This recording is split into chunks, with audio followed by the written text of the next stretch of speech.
আসসালামু আলাইকুম লিসেনার্স, আমি শাহিন শিকদার। আমি আজকে কিশোরগঞ্জের কুটিয়াদি থানার একটি ঘটনা শেয়ার করব। ঘটনাটা আমাকে দিয়েছেন নোবেল। নোবেলকে অনেক অনেক ধন্যবাদ জানিয়ে আমি আজকের ঘটনা শুরু করলাম। মূলত ঘটনা ঘটে নোবেলেরই এলাকায়। নোবেলের এলাকায় এক হুজুর ছিলেন, নাম তার কায়ুম হুজুর। তিনি নাকি জিন ছাড়ানোর জন্য বেশ নাম কামিয়েছিলেন। জিনে ধরা রোগী, তাছাড়া বিভিন্ন তাবিজ এগুলো করতেন আর কি। তো একদিন নোবেলের বাড়ির সামনে তার হুজুর নামাজ পড়াচ্ছিলেন এক মসজিদে। তো হঠাৎ এক লোক দৌড়িয়ে আসে, দৌড়িয়ে এসে বলে যে হুজুর হুজুর, আমার বাড়ির সামনে মানে আমার এক আত্মীয়র শরীরে নাকি জিন আসর করছে, মানে ছোট এক বাচ্চা, তাকে নাকি জিনে ধরছে। আপনার এখনই যেতে হবে, যাওয়ার পরে দেখবেন কি হয়েছে। ছোট বাচ্চা কান্নাকাটি করতেছে, ওর মা বাবারা, আপনার এখনই যেতে হবে। তো হুজুর বলেন যে এখনই যেতে হবে, হঠাৎ করে আসলেন, আমি একটু খোঁজ খবর নিতাম যে কি হয়েছে না হয়েছে। লোকটা বলেন না, খোঁজ খবর নেওয়া লাগবে না, আপনি এখনই চলেন, আমার সাথে চলেন। তো লোকটার সাথে যায়, হুজুর যায়, আর হুজুরের সাথে নোবেলও যায়। দুজনে যায়, প্রায় পায়ে হেঁটে যায়। পায়ে হেঁটে রাস্তা প্রায় 5 থেকে 10 মিনিট হবে, আর মূলত 1 কিলোমিটারের মতো রাস্তা হবে। তো যাওয়ার পরে দেখে যে মেয়েটা উল্টাপাল্টা কথাবার্তা বলছে, মানে বিভিন্ন রকম কথাবার্তা বলছে। জিনে ধরা রোগী তো কেমন হয় আপনারা জানেনই, চোখ মুখ লাল হয়ে গেছে, চুলগুলো এলোমেলো ভাবে আছে, মানে 5 থেকে 7 বছরের একটি মেয়ে হবে। তো হুজুর যায়, হুজুর গিয়ে প্রথমে সালাম দেয় যে আসসালামু আলাইকুম, আপনি কে, আপনি কেন আসছেন, কি ক্ষতি করছে মেয়েটা। তো মেয়েটার শরীরে থাকা জিনটা বলে যে আমি জবাব দিয়ে দিতে পারবো না, আমি তোকে কেন বলবো, তুই আসছিস কেন, তুই চলে যা, তোকে আসতে বলিনি আমি, তুই চলে যা, আমি গেলে এই মেয়ের একটা ক্ষতি করে যাব, আর না হয় আমি এই মেয়েকে নিয়েই যাব। হুজুর বলে না না, এটা তো পারবা না, তুমি তুমি কি মামা বাড়ির আবদার পাইছো নাকি যে তুমি নিয়ে যাবা, তুমি আসছো হঠাৎ করে আসছো, উইরা ইসা জুইরা বসছো এখানে, তুমি আবার নিয়েও যাইবা, এটা হতে দিব না, তুমি এখান থেকে যাবা, না হয় তোমার একটা ক্ষতি করবো আমি। বেশ ঝগড়া হয়, জিনটাও এক একটা কথা বলে, হুজুরও রেগে মেগে আরেক কথা বলে। এক পর্যায়ে হাতাহাতি শুরু হয়ে যায়। জিনটা নাকি হুজুরকে এক ধাক্কা দিয়ে ফালাই দেয়, মানে মেয়েটার শরীরে এমন পরিমাণ শক্তি আসছে যে হুজুরের সাথে থাকা আরো যে 2-3 জন ছিল তারা নাকি আটকে রাখতে পারতেছিল না। মানে সকলে অবাক হয়ে গেছে যে এত শক্তি কিভাবে আসলো, একটা 5 থেকে 7 বছরের মেয়ে, তার মধ্যে এত শক্তি। তারপরও ধরার পরে মেয়েটাকে বসানোর পরে হুজুর পানি পড়া নেয়, পানি পড়া নিয়ে ছিটিয়ে দেয়। ছিটিয়ে দেওয়ার পরে বলে যে তোর আজকে যেতেই হবে, না হয় তোকে আমি বোতলবন্দি করবো, আর না হয় তোকে আমি মেরে ফেলবো এখানেই, তুই আমাকে ধাক্কা মারছিস, আমি তোকে আজকে মেরেই ফেলবো। কথা বলে পানি পড়া দেয়, আর একটা চর দেয় মেবি। তারপরে হুজুর বলে যে আশেপাশে কোনো বাজার থাকলে বাজারে যাও, বাজারে গিয়ে কয়েকটা তাবিজ কিনে নিয়ে আসো, মানে খালি তাবিজ কিনে নিয়ে আসো। তারপর হুজুর বিভিন্ন সূরা, মানে কোরআন থেকে বিভিন্ন আয়াত লেখা শুরু করে, লেখার পরে তাবিজের মধ্যে ভরার পরে মোমবাতি দেয়, মোমবাতি আনতে বলে, মোমবাতি আনার পরে যেমন তাবিজে পুড়ে ফেলে মোমবাতি। হুজুর ফোন দেয় তার মসজিদে, মসজিদ থেকে 2-3 জন ছেলেদের আসতে বলে যে আসো তোমরা এ বাসায় আসো, এ বাসায় একটি কাজ করতেছি, এ বাসায় আসো তোমরা। তো হুজুরের মসজিদ থেকে 2-3 জন ছেলে মেলে আসে। ছেলে আসার পরে যেমন মাগরিবের আগ দিয়ে যেমন হুজুর বলে যে তোমরা 4 কোণায় যাও, ঘরের 4 কোণায় যাও, 4 কোণায় গিয়ে আমি যখন শুরু করতে বলবো তোমরা একে একে সকলে আজান দিবা। তো হুজুর বলে যে তোমরা আজান দেওয়া শুরু করো। একে একে 4 জন আজান দিতে থাকে। আজান দেওয়া শুরু করলে যেমন 4 জনের আজান দেওয়া শেষ হওয়ার এক পর্যায়ে হুজুর কি করে, বাড়ির এক কোণা হতে শুরু করে 4 কোণায় 4টা তাবিজ পুড়ে দেয়। মানে তাবিজটা এভাবে পুড়ে যে দেওয়ালটা ভাঙে, দেওয়াল ভাঙার পরে তাবিজটা দেওয়ালের ভেতরে ঢুকিয়ে দেয়, ঢুকার পরে মানে পাথর দিয়ে কোনো রকম ভাবে লাগিয়ে দেয়, আর তাদেরকে বলে দেয় যে পরবর্তীতে প্লাস্টার করে দিতে বলে। তো এভাবে 4টা তাবিজ দেওয়ার পরে যখন মেয়েটার শরীরে জিন নর্মাল হয়ে যায়, মানে শক্তি কমে যায়, তখন বলে যে আমি কিছু করতে পারবো না, আমি তোর একটা ক্ষতি করব, মানে তোর তো ক্ষতি করতে পারবো না, তোর পরিবার যে কোনো একজনের ক্ষতি করব আমি। হুজুর বলে যা যা, তুই যা পারিস করিস, আমার কিছু যায় আসে না, তুই কি পারবি, আর তোরা যদি নেক্সটে পাই তোকে আমি বোতল বন্দি কইরা তারপর ফালাই দিব। কথা বলার পরে মেয়েটা দৌড়ে যায় তার দরজার সামনে গিয়ে পড়ে যায়। তো দরজার সামনে গিয়ে পড়ে যাওয়ার পরে মেয়েটাকে সবাই ধরাধরি করে রুমে নিয়ে আসে। রুমে নিয়ে আসার পরে মাথায় পানি দেয়, মাথায় পানি দিলে স্বাভাবিক হয়। হওয়ার পরে হুজুর চলে যায়। চলে যাওয়ার আগে হুজুর বলে যে কোনো জিনিসের একটা মেয়াদ আছে, এই তাবিজটারও একটা মেয়াদ আছে, তাবিজটার মেয়াদ যদি চলে যায় হয়তো আরেকবার ডিস্টার্ব করতে পারে। আর ওকে আমি চাইলে বোতলবন্দি করতে পারতাম বা মেরে ফেলতেও পারতাম, কিন্তু আমি চাচ্ছি না এমনটা। কারণ বোতলবন্দি হলেও যে কোনো একটা মেয়াদের মধ্যে সব কিছু যায়, বোতলবন্দি হলেও অনেক সময় ছুটে যায়, পরবর্তীতে দেখা যাবে মেয়েটার আরও বেশি সমস্যা হবে। তো হুজুর চলে যায়। হুজুর চলে যাওয়ার পরে যেমন দু একদিন কিছুই হয় না।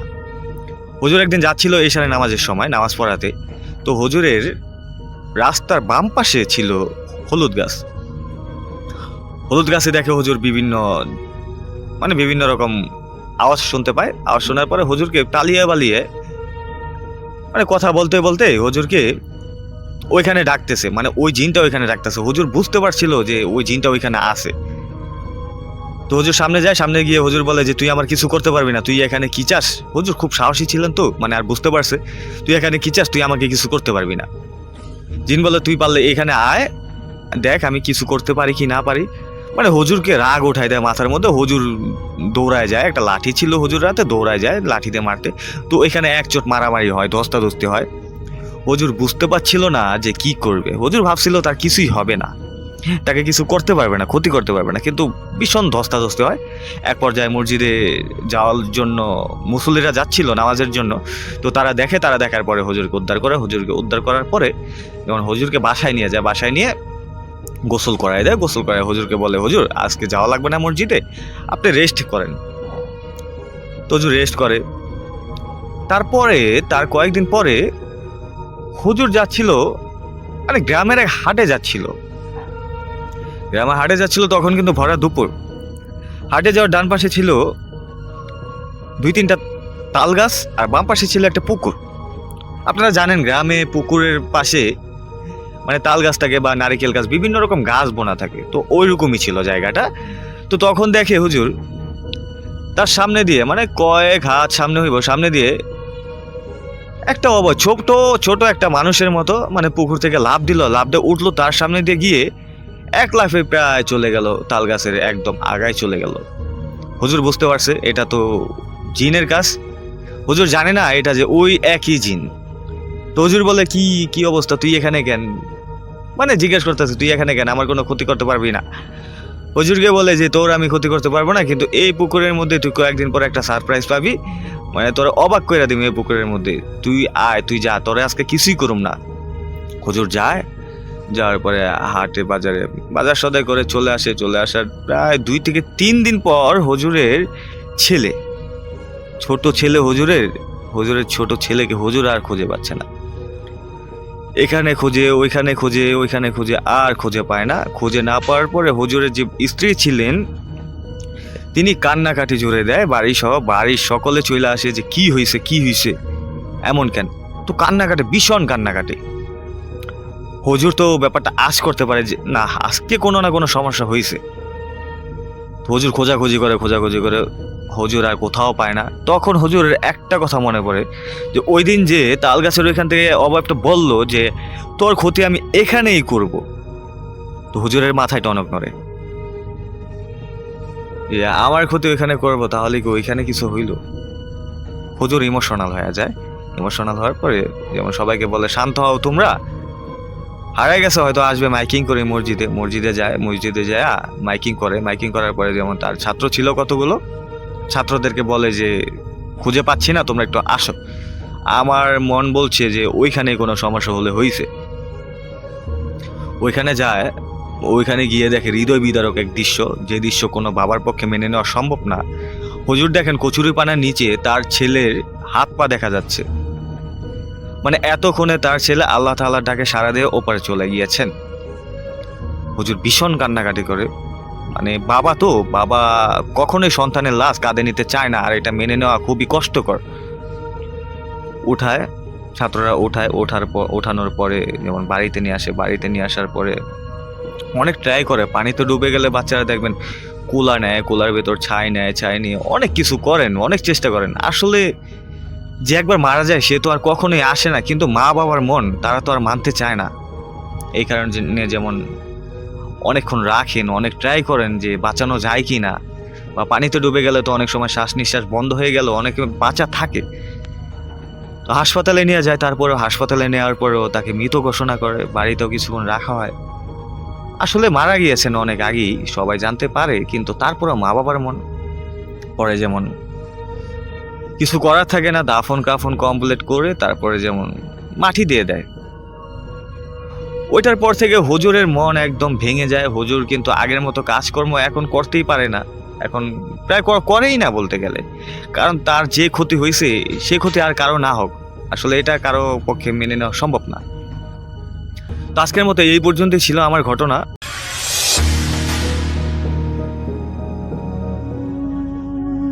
এখন যে ঘটনাটি আপনাদের সাথে শেয়ার করব, এই ঘটনাটি আমাদেরকে যিনি দিয়েছেন ওনার নাম রাহুল ইসলাম মেঘ।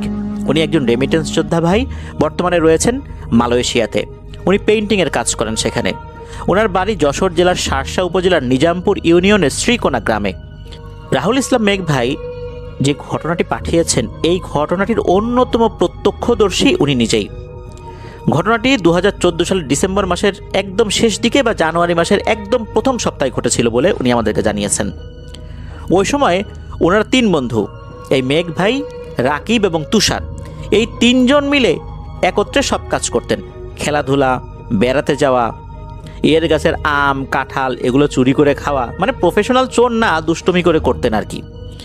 এছাড়াও আর একটা কাজ করতেন, দিনের বেলাতে ওই ছোট মাছের মধ্যে ফুরাডান নামক এক ধরনের কীটনাশক ভরে দিয়ে বক শিকার করতেন। বক যদি এগুলো খেত, মাথা ঘুরে পড়ে যেত, তখন বকগুলোকে ধরে জবাই করে তারপর রান্না করে খেয়ে ফেলতেন। যদিও বা এই কাজটা মোটেও উচিত নয়।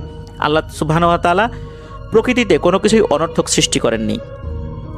অনেক হালাল জিনিস আছে যেগুলো খাওয়া জায়েজ, কিন্তু সেগুলো মেরে খেলে যদি প্রকৃতিতে বিপর্যয় ঘটার সম্ভাবনা থাকে তখন কিন্তু এগুলো খাওয়া যাবে না। তাহলে আমাদের জন্য এটা ক্ষতি, কৃষিকাজের জন্য ক্ষতি। যেহেতু বাংলাদেশ কৃষি নির্ভর দেশ, এই ধরনের জিনিসগুলো মেরে ফেলার কারণে আমাদের প্রকৃতি কিন্তু তাদের ভারসাম্য হারাচ্ছে। অনেকে ইচ্ছা করে গুইসাপ মেরে ফেলেন কোনো কারণ ছাড়াই। আর এই কারণে কিন্তু রাসেল ভাইপার নামক ভয়ঙ্কর এই বিষধর সাপ আবার ফেরত এসেছে। গুইসাপ কিন্তু রাসেল ভাইপারের এক ধরনের সেন্ট বুঝতে পারে। গুইসাপ রাসেল ভাইপারের ভয়ঙ্কর শত্রু, কিন্তু আমরা অপ্রয়োজনেই গুইসাপ নিধন করেছি, যেটা মোটেও উচিত নয়। তো যাই হোক, রাহুল ইসলাম মেঘ ভাই সহ ওনার যে 2 বন্ধু, ওনারা তো এই অপকর্মগুলো চালাতেন। একটা সময় মনে হলো, আচ্ছা দিনের বেলাতে এই যে বক শিকার করি, অনেক ময়মুরব্বীরা বকাঝকা করেন, একটা কাজ করলে কেমন হয়, রাতের বেলা বক শিকার করব। আর এইসব ফুরাডান কীটনাশক দিয়ে বক শিকার না করাই ভালো। তাহলে কি করা যায়? ইয়ার গান কিনতে হবে। 2014 সালে ওনাদের বয়স হচ্ছে 16-17 বছর। তো এই বয়সী ছেলেপেলেদের হাতে তো আর বেশি টাকা থাকবে না, এটাই স্বাভাবিক। কীভাবে টাকা ম্যানেজ করা যায়? একটা সেকেন্ড হ্যান্ড ইয়ার গান কিনবেন।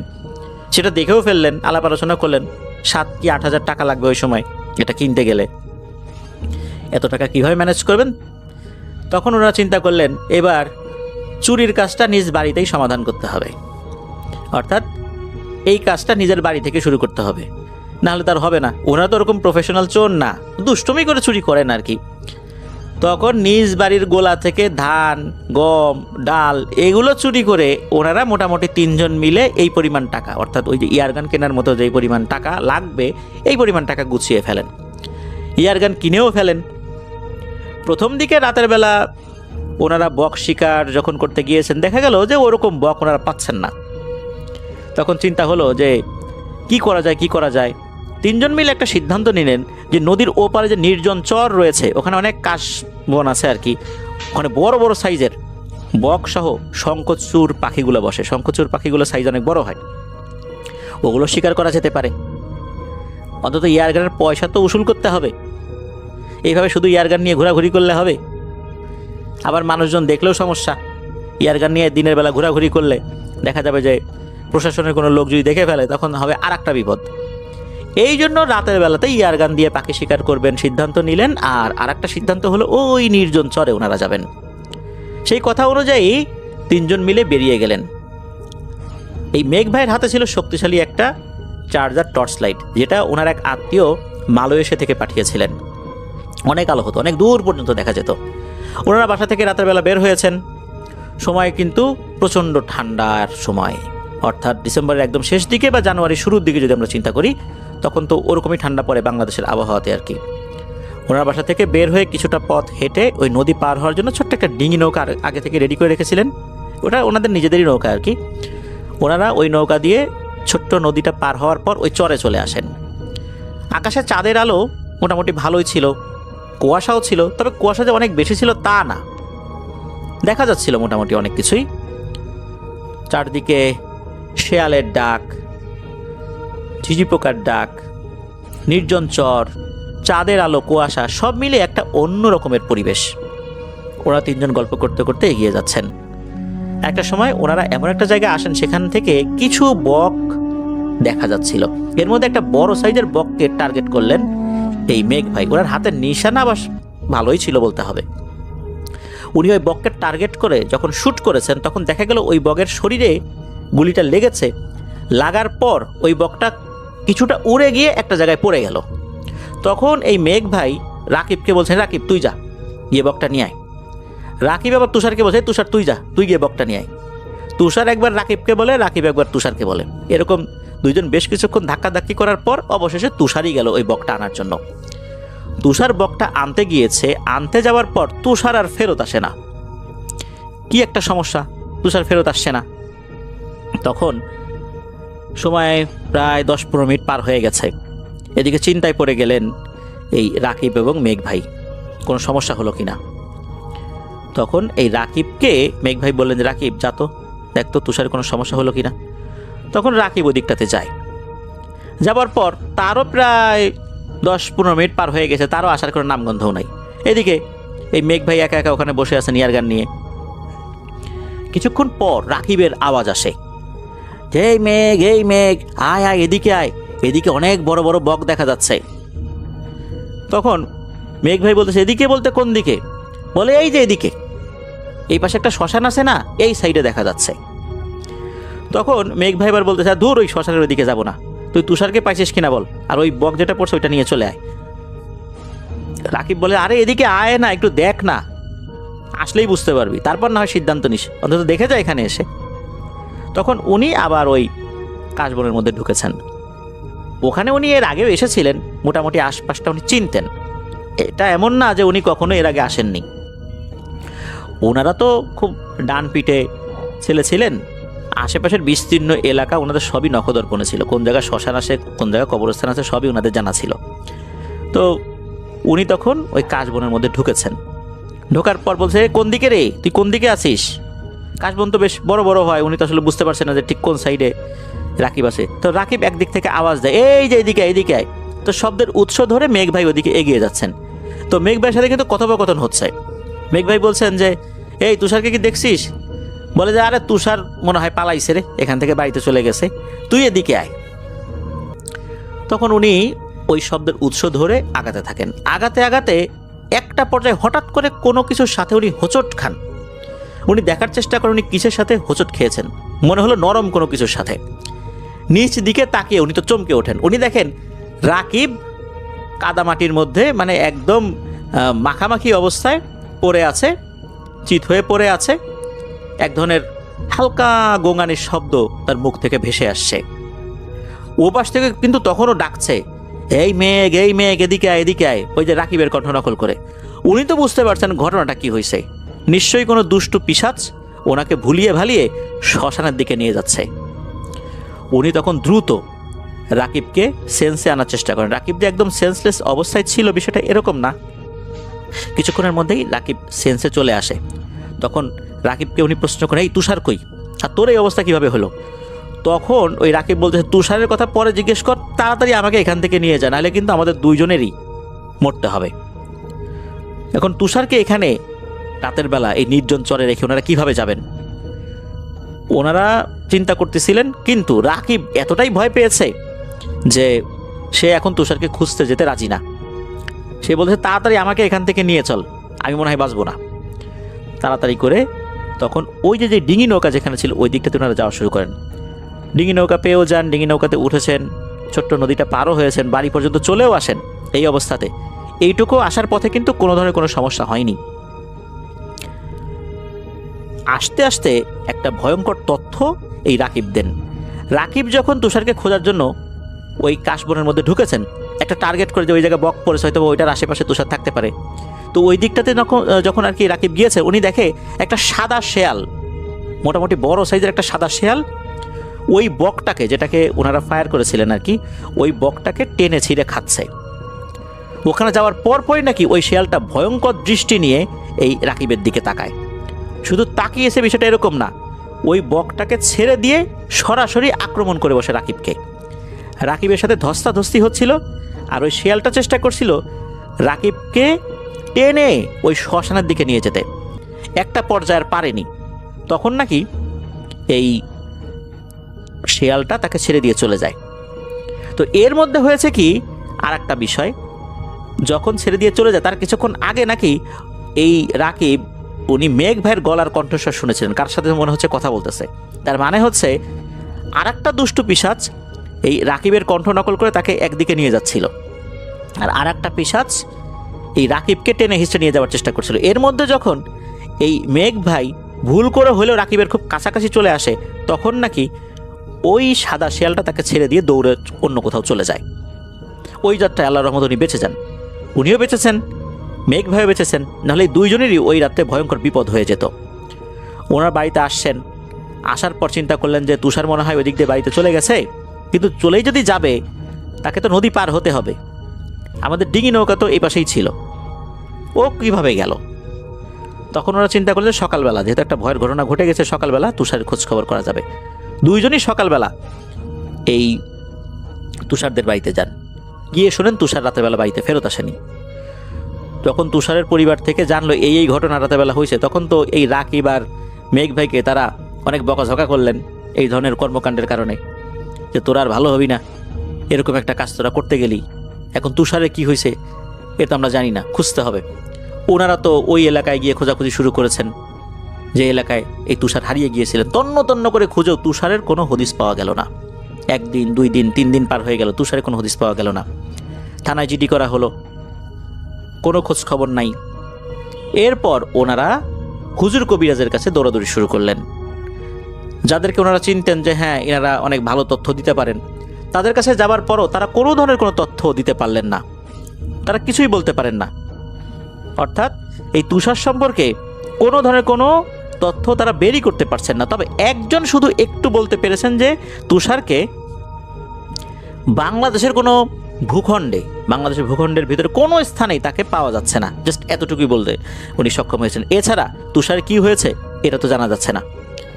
এদিকে পারিবারিকভাবেও এই রাকিব আর মেঘ ভাই ওনারাও তো চাপে পড়েছেন, ওনাদের কারণেই তো তুষারকে পাওয়া যাচ্ছে না। ওনারাও চিন্তা করলেন যে আর কখনোই এই ধরনের অপকর্ম করা যাবে না, এভাবে পাখিও মারা যাবে না, কারো কোনো জিনিস চুরিও করা যাবে না। এদিকে তুষারে কি হয়েছে এটা নিয়ে তো তার পরিবার খুব চিন্তিত। শীতকালে কিন্তু আমাদের বাংলাদেশের বিভিন্ন জায়গায় ওয়াজ মাহফিল হয়, এটা আমাদের একটা সংস্কৃতির অংশ হয়ে গেছে। ওনাদের ওই এলাকায় সিলেট থেকে একজন ভালো হুজুর এসেছিলেন বক্তব্য রাখার জন্য। ওনার এই প্যারানরমাল বিষয়ের যে সমাধানগুলো এগুলো ভালোই জানা ছিল বলে লোকজনের মুখে ওই তুষার যিনি তার পরিবারের লোকজন শুনেছেন। ওয়াজ মাহফিল শেষ হলে তার সাথে যখন ওনারা কথা বলেন, তখন উনি বলেন যে এখন তো উনি ওয়াজ করতে এসেছেন, এইভাবে তো আসলে কোনো তথ্য দেয়া এটা সম্ভব না, এটার একটা নির্দিষ্ট পদ্ধতি রয়েছে। তখন উনি বলেন যে আপনারা একটা কাজ করবেন, ওর ব্যবহৃত কোনো একটা কাপড় যেটা এখনো ধোয়া হয়নি এরকম একটা কাপড় নিয়ে সিলেটে আমার এখানে আসেন, উনি ঠিকানা দিয়ে যান। তো সেই অনুযায়ী যশোর থেকে এই তুষারের পরিবারের লোকজন সিলেটে যান। সিলেটে যাবার পর ওই হুজুরের কাছে যখন ওই কাপড়টা দেন, মূলত ওই জিনেরা ওই কাপড় শুকে পৃথিবীর কোন প্রান্তে তুষার আছে সেই সম্পর্কে তথ্য এনে দিতে সক্ষম। তো হুজুর তো এই জিনিসটা নিয়ে উনি ওনার কাজ শুরু করে দিলেন। এর মোটামুটি কিছু সময় পর অদ্ভুত একটা তথ্য চলে আসে, সেটা হচ্ছে রাকিব নাকি বাংলাদেশে নাই। বাংলাদেশে নাই কোথায় আছে? সে ইরানের তেহরানের কোনো একটা স্থানে আছে, পাহাড় ঘেরা এলাকায়। তার তো কোনো পাসপোর্টই নাই, সে তেহরান গেল কিভাবে? এটা কিভাবে সম্ভব? তখন এই বিষয়ে আরও বিস্তারিত তথ্য জানার চেষ্টা করলেও তথ্য জানা যাচ্ছিল না। শুধু এতটুকুই জানা গিয়েছিল যে আপাতত রাকিবকে এখন উদ্ধার করা যাবে না, আপনারা চলে যান, এতটুকুই তথ্য পাওয়া গেছে। এর বাইরে জিনেরা নতুন করে কোনো তথ্য দিতে বা এই বিষয় নিয়ে কাজ করতে আপাতত রাজি না। যদি ভবিষ্যতে কোনো কিছু করা যায় সেটা আপনাদেরকে জানানো হবে। ওই পরিবারের ফোন নাম্বার রেখে দিয়েছিলেন হুজুর। এদিকে রাকিব, তারপরে এই যে মেঘ ভাই, ওনারা তো চিন্তা করছেন তুষারে কি হলো। যখন ওই পরিবারের সদস্যরা গ্রামে ফেরত আসলেন তখন জানা গেল যে এই ঘটনা। এই তুষার এখন ইরানের তেহরানে রয়েছেন কোন একটা নির্জন জায়গায়, তাকে পরীরা নিয়ে গেছে। জাস্ট এতটুকুই।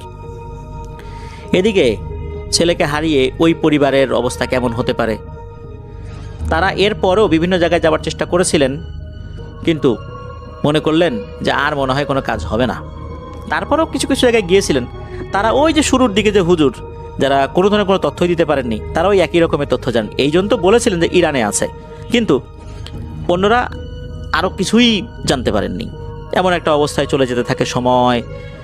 প্রায় 1 বছরের কাছাকাছি সময় 2015 সালের শেষ দিকে শীতের সময় হঠাৎ করে একদিন এই তুষারকে বাড়ির উঠোনে পাওয়া যায়, খুব বিমর্ষ অবস্থায়। তারপর তাকে জিজ্ঞেস করা হয়, একটু স্বাভাবিক হওয়ার পর জিজ্ঞেস করে কি হয়েছিল। তখন তুষার বেশ কিছু অদ্ভুত তথ্য জানায়। সেটা হচ্ছে ওই রাতে সে যখন ওই বকটা খোঁজার চেষ্টা করছিল, খুঁজতে খুঁজতে হঠাৎ করে সে দেখতে পায় ওই কাশবনের ভিতরে একটা জায়গায় 7টা নারী অবয়ব, তাদের উচ্চতা সবার সমান না, কেউ ছোট, কেউ মাঝারি, কেউ বড়, মানে বয়সের যেরকম তারতম্য থাকে ওই অনুযায়ী তাদের উচ্চতা রয়েছে। এরা খুব সুন্দর ড্রেস পরে আছে আর বকের সাথে খেলাধুলা করছে, বকরাও তাদের সাথে খেলাধুলা করছে। তো সে যখন ওটা দেখেছে, দেখার পর সে একটু আড়ালে দাঁড়িয়ে কয়েক মিনিট এদেরকে অবলোকন যখন করেছে, এদের মধ্যে একজন নাকি দেখে ফেলেছে যে কোনো একটা মানুষ তাদেরকে দেখে ফেলেছে। তৎক্ষণাৎ সাথে সাথে নাকি একে বন্দি করে তারা চলে যায় ইরানে। ইরানে চলে যাবার পর এই মেয়েরা, এরা হচ্ছে 7 বোন, তার বাবা হচ্ছে তাদের গোত্রের সর্দার, তার বাবার কাছে নালিশ করে যে এই ছেলেটা আমাদেরকে দেখে ফেলেছে ভালো কথা, সে ওখান থেকে পালিয়ে যেতে পারতো, কিন্তু সে যায়নি, সে আড়ালে আমাদেরকে দেখেই যাচ্ছে, এটা একটা বড় অপরাধ।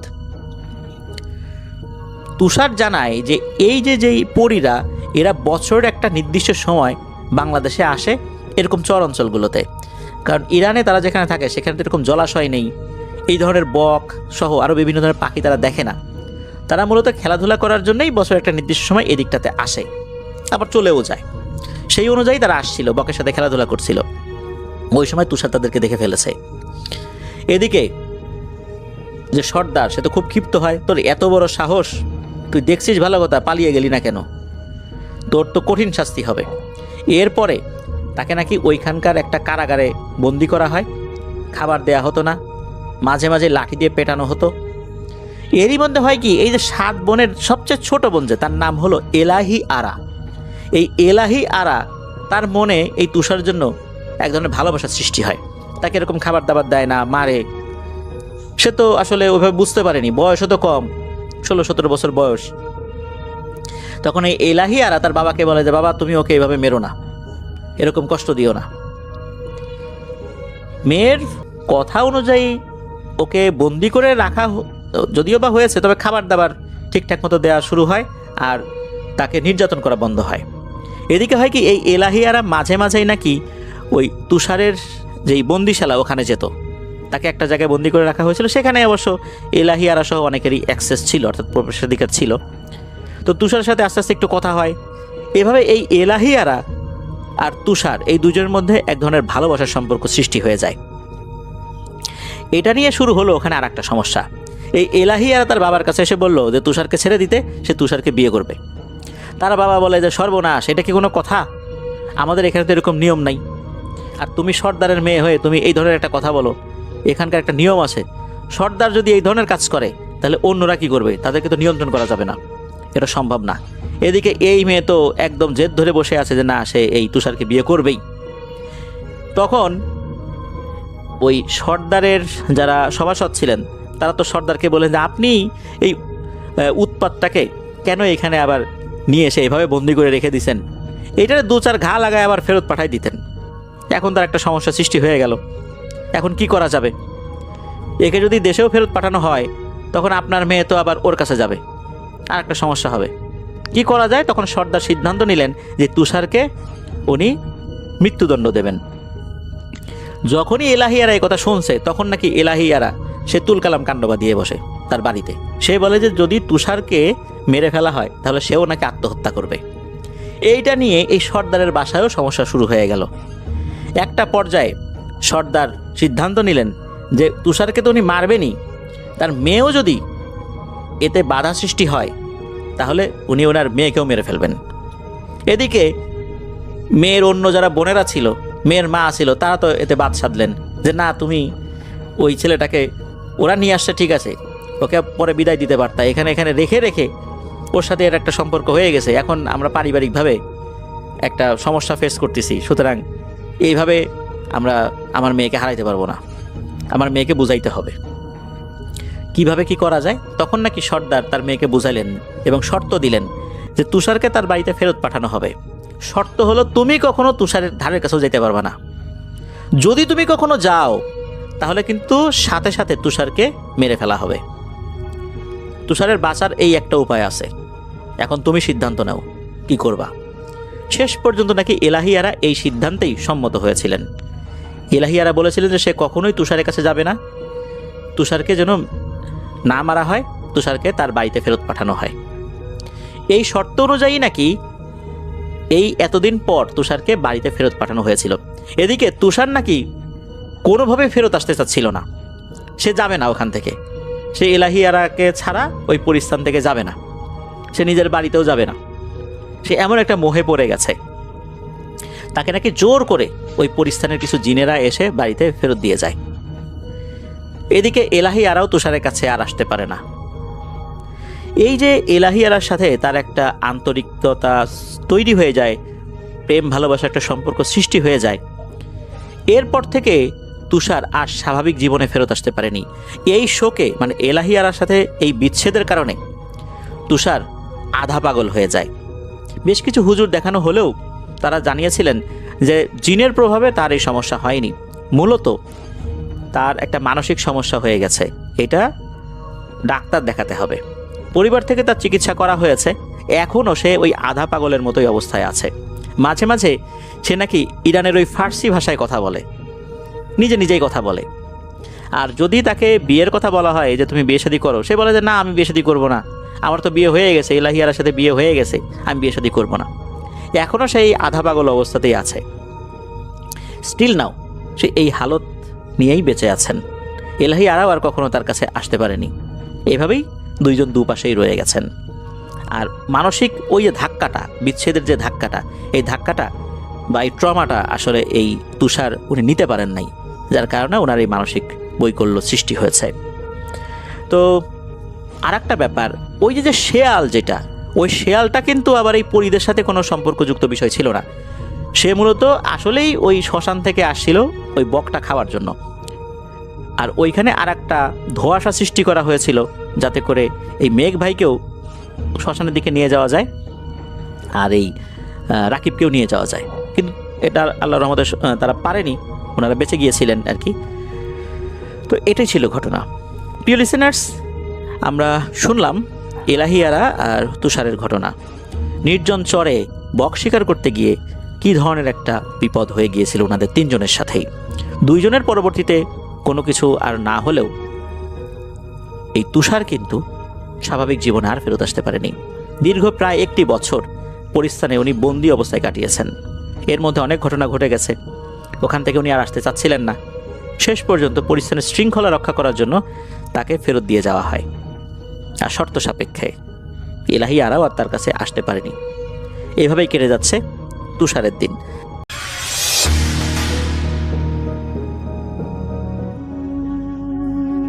স্টেশনের একমাত্র টিউব লাইটটা তীব্র একটা স্পার্ক করে নেমে গেল। চারপাশে ট্রেনের চাকা, দূরবর্তী শব্দ কিংবা কুয়াশাচ্ছন্ন লাইনের চিরচেনা বাতাসের শব্দ সব 1 সেকেন্ডে উধাও হয়ে মরণ নীরবতা নেমে এলো। তখনই রুমের কোণ থেকে একটা তীব্র প্রাচীন মাটির সুবাস আর পোড়া চামড়ার গন্ধ আমার নাকে এসে ঠেকল। আমি পকেট থেকে মোবাইলটা বের করে ফ্ল্যাশ লাইটটা অন করলাম। যখনই আলোর তীব্রতা সেখানে গিয়ে পড়ল, তখনই আমার বুকের ভেতরটা ধক করে কেঁপে উঠল। এতক্ষণ বেঞ্চের ওপাশে বসে থাকা সেই চেনা স্টেশন মাস্টার বুড়োটি অদ্ভুত এক ঝটকায় লম্বা হতে শুরু করেছে। অন্ধকারের মধ্যে আমি দেখলাম তার উচ্চতা বেড়ে গিয়ে প্রায় ওয়েটিং রুমের উঁচু ছাদটা ফুঁড়ে উপরে উঠে গেছে। যখন সে এক ঝটকায় আমার দিকে ঘাড় ঘুরে তাকালো, তখনই আমার কলিজা প্রায় শুকিয়ে গেল। তার মুখে কোনো চোখ, নাক, কোনো কিছুই নেই, কেবল মসৃণ ও কুচকুচে কালো চামড়ার একটা ফাঁকা অংশ। আর তার পা দুটো উল্টো দিকে ঘোরানো। সে তার দীর্ঘ কঙ্কাল সার হাতটা বাড়িয়ে এক ঝটকায় আমার কলারটা চেপে ধরল আর একটা বিকট গগন মেজারি চেরা গলায় হেসে উঠে বলল, নিশি রাতে জিনদের স্টেশনে ট্রেনের অপেক্ষা করিস রে তুই? তোর কি ভয় হয় না? এই ঘটনা 2026 সালেরই জানুয়ারি মাসের। আমার নাম ফাহাদ। আমি তখন উত্তরবঙ্গের একটা প্রত্যন্ত এলাকায় অফিসিয়ালি অডিটের কাজে গিয়েছিলাম। কাজ শেষ করে ঢাকা ফেরার ট্রেন ধরতে ধরতে রাত প্রায় 1:45 হয়ে গেল। কুয়াশায় চারপাশটা এতটাই ঢাকা ছিল যে সামনের হাতখানেক জায়গাও দেখা যাচ্ছিল না। লোকাল স্টেশনটি কোনো যাত্রী ছিল না, কেবল এক কোণে একটা জীর্ণ ওয়েটিং রুম পড়েছিল। স্থানীয়রা বলতো ওই স্টেশনটি নাকি বহু বছর আগে একটা ভয়াবহ ট্রেন দুর্ঘটনায় পরিত্যক্ত হয়ে যায়, আর তারপর থেকে ওখানে গভীর রাতে জিনের কাফেলা আস্থানা গাড়ে। রাত 10টার পর ওখানের ধারের কাছেও কেউ যেও না। তো নিয়ম অনুসারে সেখানে কেউ আসতো না 10টার পরে। কিন্তু আমি তো এই যুগের মানুষ, তাই আমি এসব কুসংস্কার একদমই বিশ্বাস না করায় ঠান্ডা থেকে বাঁচতে সেই পুরনো ওয়েটিং রুমের ভেতরে গিয়ে বসলাম। রুমের ভেতরে একটা মাত্র টিমটিমে টিউব লাইট জ্বলছিল। কিছুক্ষণ পর কুয়াশার মধ্যে থেকে লণ্ঠন হাতে স্টেশন মাস্টার পোশাকে একটা প্রবীণ লোক ভেতরে ঢুকলেন। ওনাকে দেখে আমি একটু স্বস্তি পেয়ে বললাম, চাচা, ঢাকার ট্রেনটা কি ঠিক সময় আসবে নাকি আজকেও দেরি হবে? কিন্তু ওই বৃদ্ধ লোকটি কোনো কথা বললেন না, শুধু একটা ম্লান হাসলেন আর হাতে ইশারায় আমাকে ওনার পাশে বসতে বললেন। আমিও না বুঝে ওনার পাশের কাঠের বেঞ্চটায় গিয়ে বসলাম। কিন্তু বসার কিছুক্ষণের মধ্যেই আমি খেয়াল করলাম ওনার লণ্ঠনের আলোটা কোনো ছায়া তৈরি করছে না। চারপাশের বাতাসের স্বাভাবিক শব্দ সব যেন এক পলকের মধ্যেই গায়েব হয়ে গেল।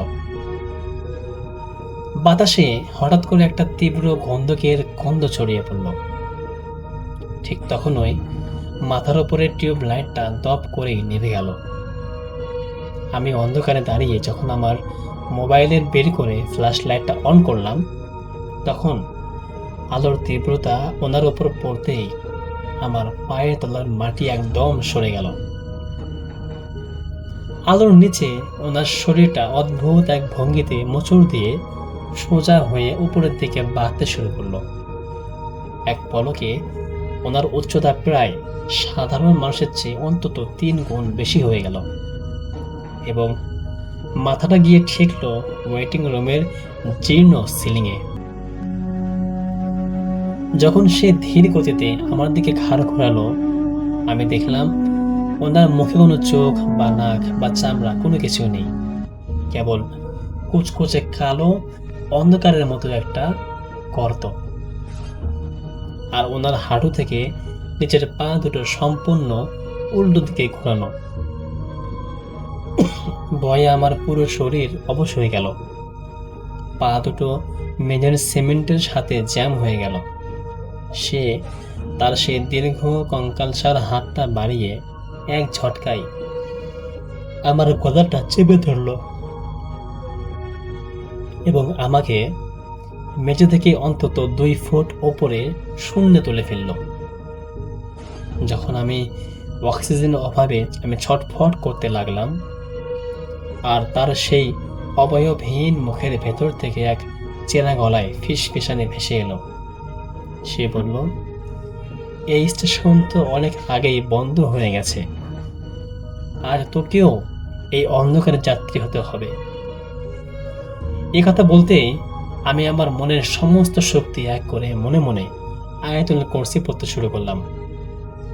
অলৌকিকভাবে আমি যখনই আল্লাহর নাম মনে আসতেই শুরু করলো, তখনই একটা তীব্র অদৃশ্য বাতাসের ধাক্কায় সে আমাকে মাটিতে আছাড় দিয়ে ফেলে দিল। আর এক মুহূর্তের মধ্যে পুরো ওয়েটিং রুমের অবয়বটা একটা কালো ধোয়ার ঝাপটার মতো বাতাসে মিলিয়ে গেল। পরদিন সকালে স্থানীয় রেলওয়ে কর্মচারীরা লাইনের পাশের একটা জঙ্গল থেকে আমাকে অজ্ঞান অবস্থায় উদ্ধার করে।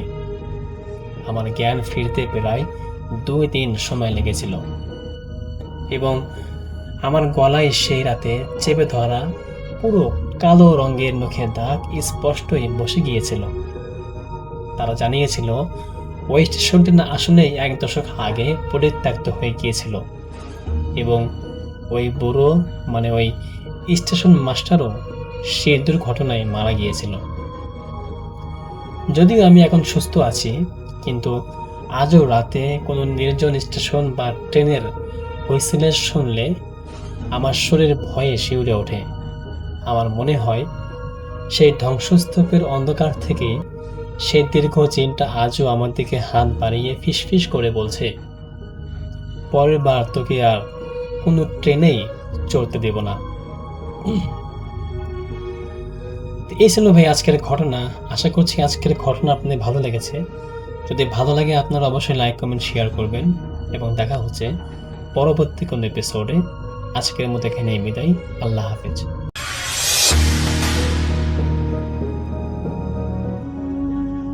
আমি হৃদয়, জেলা ব্রাহ্মণবাড়িয়া, থানা আখাউড়া। আজকে কিছু ঘটনা নিয়ে হাজির হয়েছি।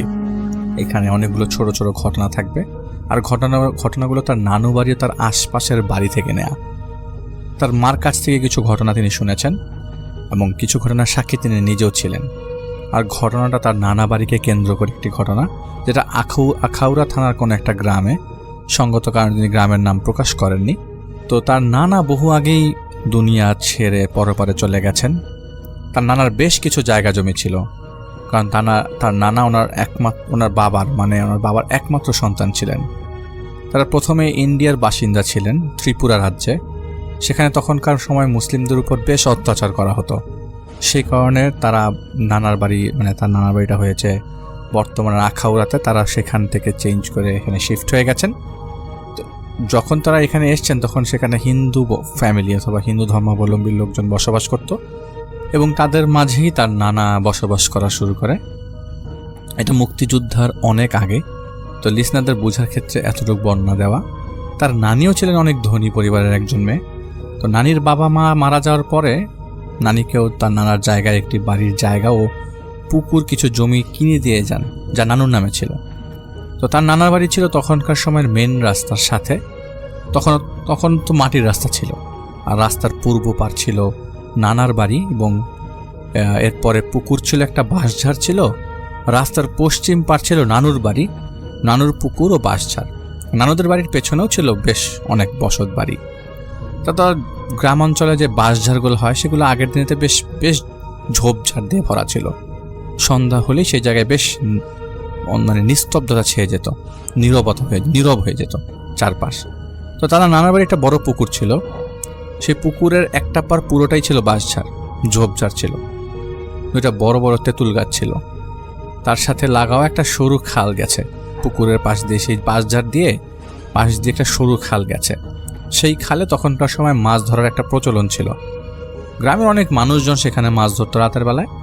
তো একদিন এরকম তার নানা এবং তার বড় দুই মামা মিলে রাতে সেখানে খালের পাড়ে গেছিল মাছ ধরতে। একটা পর্যায়ে তারা বেশ অনেকগুলো মাছ পায়, কিন্তু একটা তারা জিনিস খেয়াল করে যে তারা মাছ ধরে যে পাত্রে রাখছিল সেখান থেকে মাছ আপনা আপনি উধাও হয়ে যাচ্ছিল। পুরাই মানে যতটুকু মাছ ভরেছে পুরাটাই খালি হয়ে গেছে। তারা তো অবাক হয়ে গেল যে এতক্ষণ ধরে মাছ ধরলো, মাছগুলো গেল কোথায়। একটা জিনিস খেয়াল করে, আর তখনই তারা আসলে মেইন ভয়টা পেয়ে যায়। একটা বাঁশঝাড় থেকে অজস্র থুতু তাদের গায়ের উপরে নিক্ষেপ করা হয়। পুরো বাঁশঝাড় প্রচণ্ড বাতাসে তাদের মাথার উপরে চলে আসছিল, মানে নুয়ে পড়ে মাথার উপরে চলে আসছিল। তাদের এটা দেখার পর তাদের একদম অবস্থা খুব খারাপ হয়ে যায়। তার নানারা যে জাল দিয়ে মাছটা ধরছিল ওই জালের বাঁশ ভেঙে তার মামাকে অদৃশ্য কেউ প্রচণ্ড মেরেছিল সেদিন। মাথার উপরে তুলে কয়েকটা আছাড়ও মেরেছিল। তখনও কিন্তু তারা পানিতেই ছিল। অবস্থা ভয়াবহতা দেখে তার মামা ও নানা চিৎকার চেঁচামেচি শুরু করে দেয়। করতে করতে এক পর্যায়ে কোনো রকম বাড়ির উঠানে গিয়ে হুমড়ি খেয়ে পড়ে। সেই রাতেই তার মামার অনেক জ্বর আসে, শরীর ব্যথা। এক পর্যায়ে সবাই ভেবে নিয়েছিল তিনি হয়তো বাঁচবে না, কারণ কন্ডিশনটা এমন হয়ে গেছিল, ছটফট করতে করতে মানুষজন মনে করেছিল তিনি বাঁচবে না। কিন্তু পরে কোনো এক কবিরাজ এনে মামাকে সুস্থ করা হয়। সে যাত্রায় আল্লাহর রহমতে বেঁচে যায় তার মামা। তার নানুর বাড়ি নিয়ে আরেকটা ঘটনা ছিল। তার নানুর বাবা নানুকে যে বাড়িটা কিনে দিয়েছিল সেই জায়গাটা নিয়ে একটা ঘটনা। তো যে জায়গাটা কিনে দিয়েছিল ওই জায়গায় তখন একটা হিন্দু পরিবার বসবাস করত। ওই ফ্যামিলির কর্তার নাম ছিল নিতাই শীল, তারা শীল বংশের। তো ঘটনা হচ্ছে এই নিতাই শীলের কোনো বাচ্চা জন্মের পর বেশি দিন বাঁচত না, বেশি হলে ম্যাক্সিমাম 3-4 দিন, এবং অনেক বাচ্চা গর্ভের মধ্যেই মারা গেছে। আর যদি কোনো বাচ্চা জন্ম নিত তাহলে 2-4 দিনের মধ্যে বাচ্চাটার শরীর নীল হয়ে যেত এবং কয়েকদিনের মধ্যে বাচ্চাটা মারা যেত। এমন করে অনেকগুলো বাচ্চা তার মারা গেছিল। ওই বাড়িতে একটা পুকুর ছিল। বাড়ির মহিলারা যখন পুকুরে কাজ করতে যেত তখন তাদের অদৃশ্য কেউ মাঝে মাঝে ধাক্কা দিয়ে পুকুরে ফেলে দিত। তো এক পর্যায়ে গ্রামের মানুষজন বলাবলি করত যে এটা ভূতের জিনের কাজ। তখনকার সময় মানুষ ভূত বলতো। আর আমরা তো সবাই জানি গ্রামের মানুষ অল্পতেই অতিরিক্ত আতঙ্কিত হয়ে যায়। এরপর চারিদিকে একটা কোলাহল সৃষ্টি হয়। নিতাইশীল তখনকার সময় হুজুর অথবা কবিরাজ যাই বলা হোক না কেন নিয়ে আসে, অনেক রিচুয়াল করে। সেই হুজুর তাদেরকে অনেকগুলো তাবিজ দিয়ে যায় বাড়িটা বন্ধ করবার জন্য। বাড়িটা বন্ধ করে শেষমেশ তাদের 2 সন্তান সুস্থভাবে হয়েছিল। এই ঘটনা তাদের নানুর বাড়িতেই। ওই বাড়ির চারিপাশে হিন্দু ধর্মাবলম্বীদের বসবাস ছিল। তো তখনকার সময় মানুষ জ্বালানির কাজে ব্যবহারের জন্য বিভিন্ন সময় বিভিন্ন জায়গা থেকে পাতা ঝাড়ু দিয়ে নিয়ে যেত গ্রামের মানুষ। তো এমনি একজন হিন্দু মহিলা এসে পাতা ঝাড়ু দিতে আসে। প্রায় দুপুর হবে। আচমকা মহিলাকে উপর থেকে অদৃশ্য কেউ চুলের মুঠি ধরে টান দিয়ে নিয়ে যায় একটা করই গাছের উপর। সেখানে নিয়ে অনেক মারধর করে। এক পর্যায়ে তাকে নিচে ফেলে দেয়। এত উপর থেকে ফেলার কারণে আর এতগুলো আঘাত কারণে ওই মহিলা খুব খারাপভাবেই জখম হয়। ওনার দু পায়ের পুরো জায়গায় একদম ছিলে যায়, একদম অবস্থা খুব খারাপ। পরে ওইখানে সর্বমোট 35 থেকে 40টার মতো শিলাই লাগে। মর্মান্তিক ছিল ঘটনাটা। উনি বেশ অনেকদিন গুরুতর অসুস্থ ছিলেন।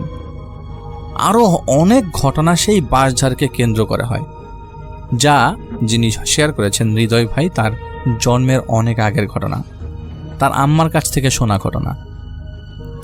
তার নানা ও নানুর 2 বাড়ির মধ্যে যে পুকুরগুলো ছিল ওইগুলো অনেক আগে থেকেই ছিল। ওটা নতুন করে করা বা খনন করা পুকুর ছিল না। নিতাই শীলের যে ফ্যামিলি ছিল, পরিবার ছিল, এক পর্যায়ে সেখান থেকে চলে যায়।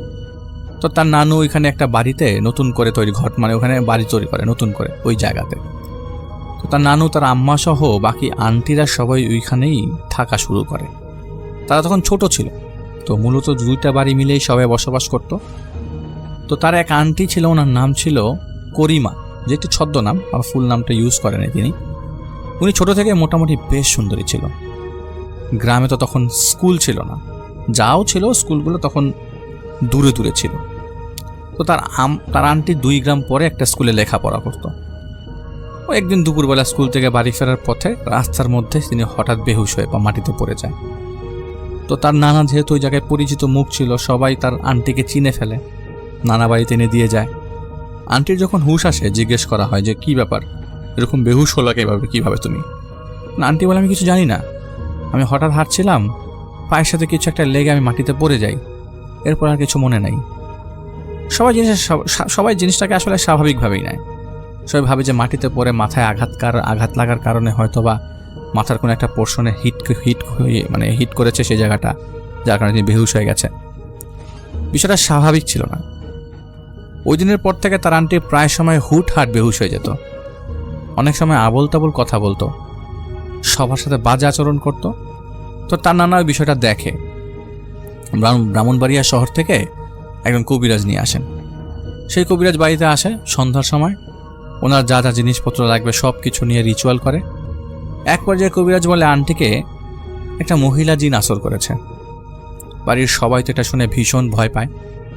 তার নানা কবিরাজকে বলে, আপনি যেভাবেই পারেন আমার মেয়েকে সুস্থ করেন। তারপর তার নানা কবিরাজকে বলে যে সুস্থ করার পরে জিনকে হাজির করানো হয়। কবিরাজ হাজির করে। তো এক পর্যায়ে ওই মহিলা জিনকে কবিরাজ প্রশ্ন করে, এই মেয়েটাকে কেন কষ্ট দিচ্ছিস?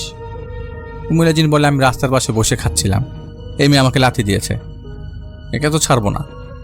কবিরাজ বলে, তো সে তো তোকে দেখে নাই, তুই ছেড়ে দে, তুই কেন ধরে রেখেছিস? মহিলা জিন রাজি হচ্ছিল না। অনেক তর্ক বিতর্ক পর সেখান থেকে সে চলে যায়। ওই কবিরাজ জিনকে বলেছিল, এটা চিহ্ন দিয়ে যাস। আশ্চর্যজনক হলেও ঠিক ওই মহিলা জিনটা যাওয়ার আগে নানার একটা গাছের ডাল ভেঙে দিয়ে যায়। কবিরাজ আন্টিকে কিছু তাবিজ দিয়ে যায়, ঝাড়ফুঁক করে। বেশ কয়েকদিন ভালোই ছিল, আন্টিও ভালো ছিল, কিন্তু আরও কিছু হয়তোবা তার আন্টির জন্য অপেক্ষা করছিল। ওই ঘটনার পর তার আন্টি পুকুরে পাড়ে চাল ধরার জন্য গিয়েছিল। তার মা তার নানু তাকে পাঠিয়েছিল চাল ধরার জন্য। তো এক পর্যায়ে পাশের বাড়ির একজন লোক এসে তার আন্টির কাছ থেকে জোরাজুরি করে হিংস্রভাবে আন্টিকে ভয় দেখিয়ে চালগুলো কেড়ে নিয়ে পানিতে ফেলে দেয়। আন্টি সেই লোকটাকে চেনে। তারপর আন্টি বাড়ির উঠানে এসে চিৎকার চেঁচামেচি করতে থাকে, বলে যে অমুকে আমার চাল নিয়ে গেছে, আমি পানিতে পড়ে গেছি, পানিতে চাল ফেলে দিয়েছে। বলেই আন্টি বেহুশে মাটিতে পড়ে যায়। বেহুশ হওয়ার আগে আন্টি যার নাম বলেছিল সে নানুদের বাড়ির পাশের বাড়ির লোক ছিল। তো তাকে যখন পরে জিজ্ঞেস করে, তুই এমন কাজটা কেন করলি আমার মেয়ের সাথে? সে বলে, আমি তো বাড়িতেই আসছিলাম না, আমি এই কাজ কেন করব? আর সে তো আমার ছোট বোনের মতো, আমি ওর সাথে কেন আমি ওর চাল নিয়ে ওর পানিতে ফেলে দেবো বা চাল পানিতে ফেলে দেবো? তখন সবাই অবাক হয়ে যায়। যদি সে বাড়িতেই না থাকে তাহলে তার রূপ ধরে কে এসছিল? আন্টির চালটা কে কেড়ে নিল? এরপর থেকে সেই আন্টির ব্যবহার আগের মতো হতে থাকে। সবচেয়ে ভয়ঙ্কর বিষয় সেটা হলো, আন্টি যখন রাতে ঘুমাতো আন্টিকে সাপে পেঁচিয়ে ধরতো এবং কয়েকবার সেই সাপ আন্টিকে ছোবল মেরেছিল। এমনকি দিনের বেলা আন্টি যখন পুকুর পার বা অন্য কোথাও যেত, আন্টি শুধু সাপ দেখত। আন্টির কাছে সাপগুলো এগিয়ে আসতো। আন্টি এসব কথা নানাকে বললে নানা আবারও বেশ পেরেশানের মধ্যে পড়ে যায়, মানে পারিবারিকভাবে একটা ঝামেলার মধ্যে পড়ে যায়। আর ওই দিক থেকে গ্রামের মেয়ে মানুষ একটা বিষয় আছে। তো এরপরে নানা গ্রামের বড় মসজিদের ইমামকে নিয়ে আসে। ইমাম এসে প্রথমে ঝাড়ফুঁক দেয়, পানি পড়া দেয়, আগেকার দিনের রিচুয়াল। এতে তিনি কিছুটা স্বাভাবিক হয়, কিন্তু এই ঘটনা ঘটতেই থাকে। শেষমেশ নানা উপায় না দেখে আবারও সেই ব্রাহ্মণবাড়িয়ার কবিরাজকে নিয়ে আসে। কবিরাজ এসে আবার তার জিনিসপত্র নিয়ে রিচুয়াল করে বসে। আন্টিকে সেই রিচুয়াল মাঝখানে বসায়। কবিরাজ আন্টির নাকের মধ্যে কি একটা ধোঁয়া দিচ্ছিল। আন্টি নাকি অসহ্য যন্ত্রণায় গোঙাচ্ছিল, আওয়াজ করছিল। এক পর্যায়ে জিনটাকে হাজির করা হয়। যেহেতু আবারও জিনটা ডিস্টার্ব করছিল, পরে কবিরাজ জিনটাকে বোতলবন্দি করে। কিন্তু আন্টি স্বাভাবিক থাকলেও মাঝে মাঝে বেশ অ্যাবনর্মাল কথাবার্তা তার চলছিল। সবাই বলে ওই জিন নাকি এখনও তার সাথে আছে, এবং সত্যি কথা আজ এত বছর পরে উনি অ্যাবনর্মালি কথাবার্তা বলেন। এই কথাগুলো তার মার কাছ থেকে শোনা। এমন কিছু ঘটনা তিনি প্রত্যক্ষ করেছেন নিজে, মানে হৃদয় ভাই। আজ এত বছর পর গ্রামে অনেক বিকশিত হয়েছে, মানে সব চেঞ্জ হয়ে গেছে। রাস্তাঘাটের উন্নয়ন, ইলেকট্রিসিটি চলে এসছে। তার নানার বাড়ির সেই বাঁশঝাড় এখন অনেকটাই পরিষ্কার হয়ে গেছে। সেই খালে এখন আর কেউ মাছ ধরে না, এটা একটা পরিত্যক্ত খাল। অনেক ছোটোখাটো ঘটনা সেই বাঁশঝাড়কে কেন্দ্র করে ঘটেছে, বহু ঘটনা, এবং সেই পুকুর পার্কে কেন্দ্র করেই ঘটেছে। একদিন ওই গ্রামের একজন মহিলা ওই খালে যখন পানি থাকে না তখন প্রায় পাতা ঝাড়ু দিতে আসে, এবং এই গ্রামের অনেক মহিলাই আসে ওই যে উনুনে মানে ওই যে আগুন ধরানোর জন্য পাতা কুড়িয়ে। তো একদিন একটা পর্যায়ে উনি দেখেন ওনার মাথার উপরে আস্তে আস্তে বাঁশঝাড়টা নুয়ে পড়েছে। উনি দেখে বিশাল জোরে চিৎকার দেন, হঠাৎ করে আউট অফ নোয়ার বাঁশঝাড়টা কেন নুয়ে পড়লো। বেহুশ হয়ে যান। ওনার স্বামী, গ্রামের আরও মানুষজন এসে ওনাকে উদ্ধার করে। তার নানুর ওই পুকুর পাড়ের কথা যেহেতু অনেকেই বলেছেন তিনি, ওই জায়গায় কিন্তু একটা বাঁশঝাড় ছিল, এখনও আছে, কিন্তু এত ঘন ছিল না। এখন আগের মতো এত ঘন নাই, পরিষ্কার হয়ে গেছে অনেকটা। তো এখানে একটা মসজিদ নির্মাণ করা হয়েছে। সেই মসজিদের হুজুর মসজিদের সাথেই একটা রুমের মধ্যে থাকে। একদিন রাতে মসজিদের হুজুর তাহাজ্জুদের নামাজ পড়ার জন্য রাতে ওঠে আর বাইরে যায় উজু করার জন্য। তো উজু করার এক পর্যায়ে হুজুর চাঁদের আলোয় যা দেখে, যেটা হচ্ছে নানুর পুকুর পাড়ের যে বাঁশঝাড়টা আছে, ওই বাঁশঝাড়ের ভেতর থেকে একটা মহিলা নতুন বউয়ের মতো সেজে এই গভীর রাতে রাস্তা দিয়ে হেঁটে সামনের দিকে যাচ্ছে। মহিলাটার নাকি অনেকটা অন্ধকারে যতটুকু আলোর মধ্যে দেখা যায়, অনেক সময় অন্ধকারকেও অন্ধকারের ভেতরে অনেক মানুষকে পরিষ্কার দেখা যায়, যে সিঁদুর দেওয়া ছিল। মহিলার চুলগুলো ছিল খোলা, পেছনে চুল একদম পায়ের পাতা পর্যন্ত লেগেছিল। হুজুর সেই মহিলার পায়ের আওয়াজও শুনছিল। হুজুর শুনতে পাচ্ছিল মহিলাটার হাঁটার সময় যে একটা হাসতে ঝুমঝুম আওয়াজ হচ্ছে। হুজুর এটা দেখে ভয়ে থ হয়ে যায়। লক্ষ্য করে মহিলাটা সোজা রাস্তা দিয়ে হেঁটে তার নানার বাড়ির সেই পুকুর পাড়ের খালের কাছে গিয়ে মিলে গেছে। মিলে গেল মানে বাতাসে মিলে গেছে। হুজুরের সাথে তেমন খারাপ কিছু হয় নাই, কিন্তু হুজুর তো সবাইকে বলেছে বিষয়টা। তার আম্মা কিছুদিন আগে নানার বাড়িতে যাওয়ার পর হুজুর থেকে এটা শুনেছিল। তার যে ছোট আন্টির বিয়ে হয়, এটা অনেকটা এরকম যে 5 বছর আগে তার আন্টির হাজব্যান্ড থাকে ঢাকায় চাকরি করে। কর্মব্যস্ততার কারণে উনি মাসে একবার বাড়িতে আসে। তো একদিন তার নানুর বাড়িতে আন্টিকে নিয়ে বেরিয়ে আসছিল আঙ্কেল। তো সব কিছু ঠিকঠাক ছিল, তারা সবাই অনেক মজা করে, রাতের খাওয়া দাওয়া শেষ করে যার যার রুমে সবাই ঘুমাতে যায়। কিন্তু আঙ্কেল নাকি রাত 12টা-1টায় টয়লেটে যাওয়ার উদ্দেশ্যে ঘুম থেকে ওঠে। তো বেশি টয়লেটটা বাইরে ছিল, ঘরের বাইরে ছিল। টয়লেটে যাওয়ার উদ্দেশ্যে বাইরে বের হলে টয়লেটে গেল ঠিকই, কিন্তু টয়লেটের সাথে ছিল একটা বড় তেঁতুল গাছ। আর টয়লেট থেকে 40 মিটার দূরে ছিল নানুর সেই পুকুর পাড়টা। সাধারণত গ্রামের টয়লেটগুলো টিন শেড দিয়ে বানানো। আঙ্কেল টয়লেটের ভেতর থেকে ওই টিন শেডের ফাঁক দিয়ে চাঁদের আলোয় কিছু জিনিস দেখতে পায়, যা অনেকটা আঙ্কেল সারা জীবন দেখতে চাইবে না। আঙ্কেল দেখে যে ওই পুকুর পাড়ে দুজন মহিলা বসে একজন আরেকজনের উকুন আনছে। অনেকটা বানর যেভাবে উকুন এনে খেয়ে ফেলে, তারা ওই উকুনগুলো মুখ দিয়ে খেয়ে ফেলছে বা কিছু একটা চুল থেকে নিয়ে মুখে দিচ্ছে। এবং আঙ্কেল পুরোটা রাত সে টয়লেটের ভেতর থেকে আর বের হয়নি, সাহস হয়নি ওনার। টয়লেটের ফাঁক দিয়ে তিনি দেখেছেন। পরদিন সকালে উনি কাউকে না বলেই তাড়াহুড়া করে বাড়িতে ফেরত চলে আসে, তাদের বাড়িতে চলে যায়। পরে তার আন্টির কাছ থেকে ঘটনা শোনা যায় যে এরকম হয়েছে রাতের বেলা। তার ওই আঙ্কেল তাকে শেয়ার করে।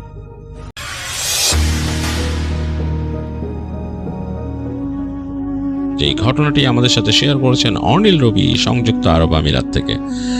রবির এইবারকার ঘটনা তিনি কালেক্ট করেছেন তার এক কলিগের কাছ থেকে, যার নাম দানিয়াল মির্জা। তিনি পাকিস্তানের মুলতানের বাসিন্দা এবং সেই দানিয়াল মির্জার মামার একটি ঘটনা তিনি শেয়ার করেছেন আমাদের সাথে। এখানে ঘটনার সুবিধার্থে তার মামার একটা ছদ্মনাম ব্যবহার করব, যেটি হচ্ছে আব্বাস আলী। যে ছদ্মনামটি রবি আমাদের সাথে শেয়ার করে দিয়েছেন এইভাবে। চলে যাচ্ছি রবির পাঠানো ঘটনায়। তো এই ঘটনাটি ঘটেছিল 80-র দশকে এবং ঘটেছিল আব্বাস আলীর সাথে। আব্বাস আলী ছিলেন মুলতানের কোন একটি গ্রামের একজন বাসিন্দা এবং তিনি সেখানে মাংস বিক্রি করতেন। তার একটা মাংসের দোকান ছিল। তো যেই গ্রামে তিনি থাকতেন সেখানকার লোক বসতি খুব বেশি না, তবে বেশ পুরনো গ্রাম, বাড়িঘরগুলো মাটির তৈরি এবং সেই গ্রামের মূল যে রাস্তাটা চলে গেছে একেবারে শেষ মাথায় গিয়ে সেটা বেরিয়ে গেছে গ্রাম থেকে একেবারে বনাঞ্চলের মধ্যে। এই ছিল সেই গ্রামের একটা বিন্যাস, এটা একটু বুঝিয়ে রাখা দরকার। আর গ্রামের যে বাজার সেখানে ছিল আব্বাস আলীর মাংসের দোকান। মাংসের দোকান বলতে একটা ছোট্ট দোকানের মতো খোলা, যেরকম আমাদের দেশে মাংস বিক্রি হয় সামনে টানিয়ে রাখা, তো সেরকম। তো আব্বাস আলী সেখানে যেতেন এবং দিনের বেলা গিয়ে তিনি তার মতো বা সেই পশু ওখানে কোরবানি করে এবং তিনি তার মতো বিক্রি বাট্টা করে প্রতিদিন ফিরতেন। তো একদিনকার ঘটনা, ওই দিন আব্বাস আলীর একটু রাত হয়ে গেছে, তিনি মানে তার কিছু মাংস বিক্রি হয়নি, বেঁচে ছিল, তো ওইটা বিক্রি করতে করতে তার বেশ সময় লেগেছে এবং প্রায় রাত 8টা 8:30 বেজে গেছে।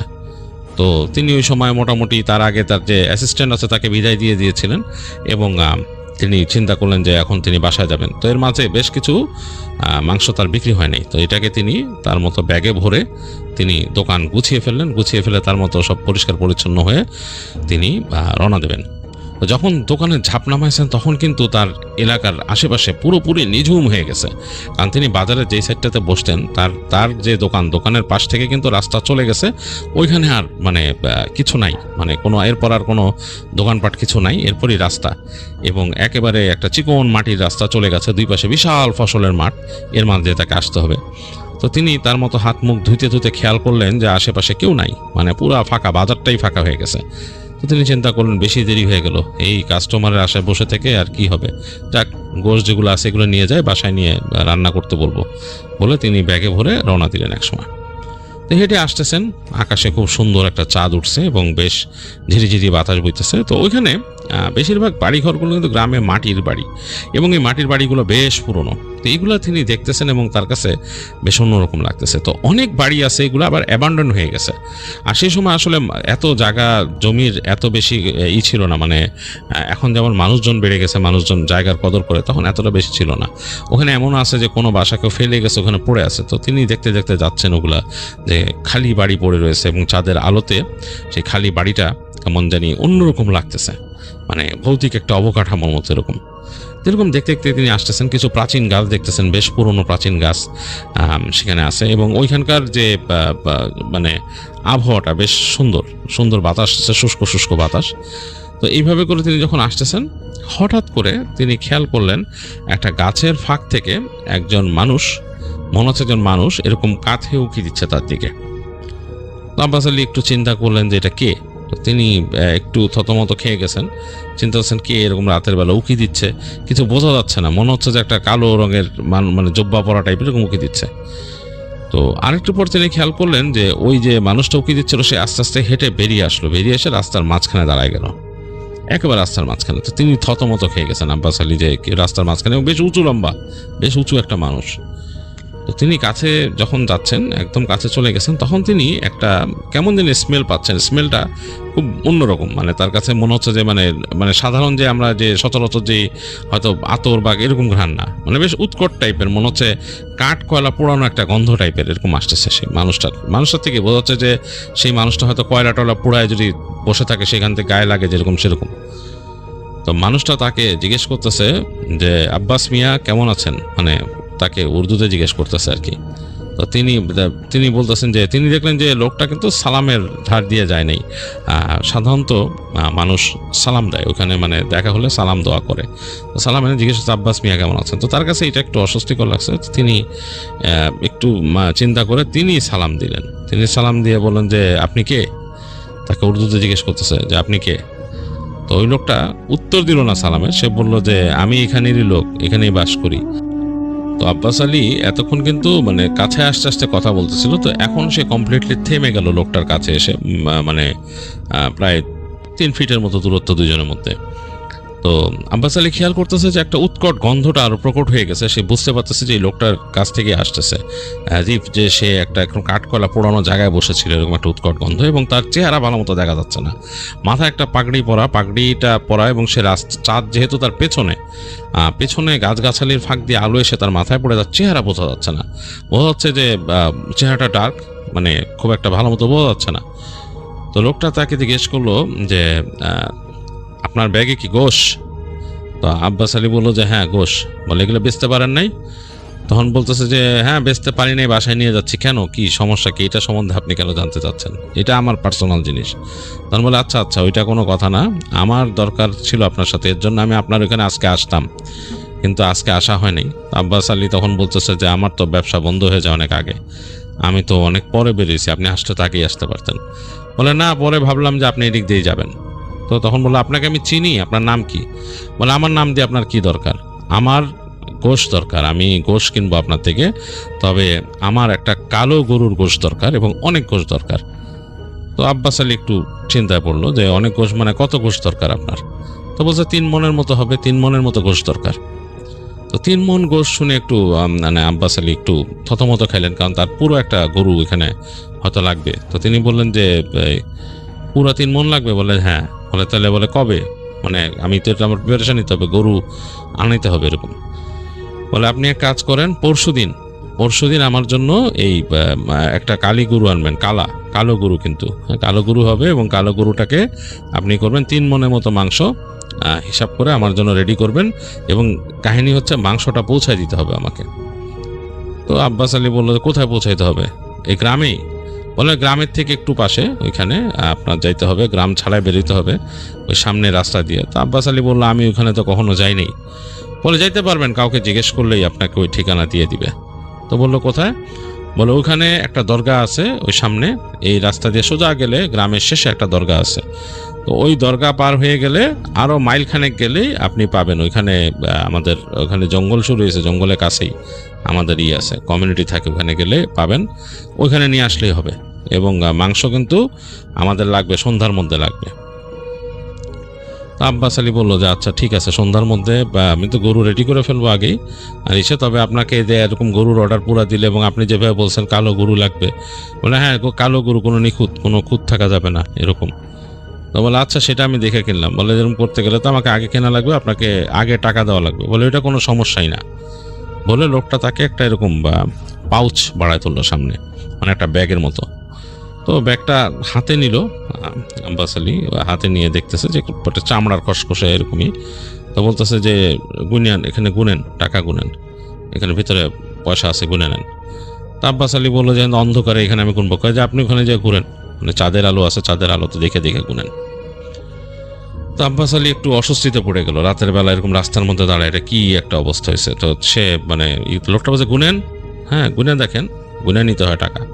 তো আব্বাস আলী আস্তে করে ওই দাঁড়ালেন, ওই চাঁদের আলো যেখানে আসে সেখানে বের করে ওই দেখলেন পুরানো একটা চামড়ার পাউচ, মানে চামড়ার ব্যাগ, থলের মতো আর কি। সে বের করে মোটা টাকার একটা তো সে গুনে দেখলো যে হ্যাঁ যথেষ্ট টাকা আছে। তো বললো যে কিন্তু বেশি টাকা, আমি এত টাকা দিয়ে কী করবো? বললো অসুবিধা নাই, আপনি রাখেন, টাকা যা লাগে কিনেন, বাকি টাকা ফেরত দিয়ে দিয়েন আমাকে, ওইখানে আসলে ফেরত দিয়ে দিন বাকি টাকা।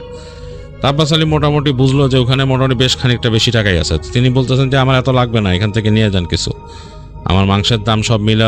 বলে কি না না অসুবিধা নেই, আপনাকে খরচ করেন আগে, আপনি গরু পছন্দ মতো করে কিনবেন, কেনার পর যা থাকে সেটা ফেরত দিয়ে দিন। তো আব্বাস আলী বলতেছে যে আপনি আমাদের টাকা দিলেন, আপনি প্রমাণ রাখবেন না? প্রমাণ লাগবে না, আমি আপনাকে চিনি। তো আব্বাস আলী বললো আপনার নাম? বলে আমার নাম লাগবে না, আপনি এখানে আইসেন কালকে। বলে লোকটা ফট করে ঘুরে হাঁটা ধরলো।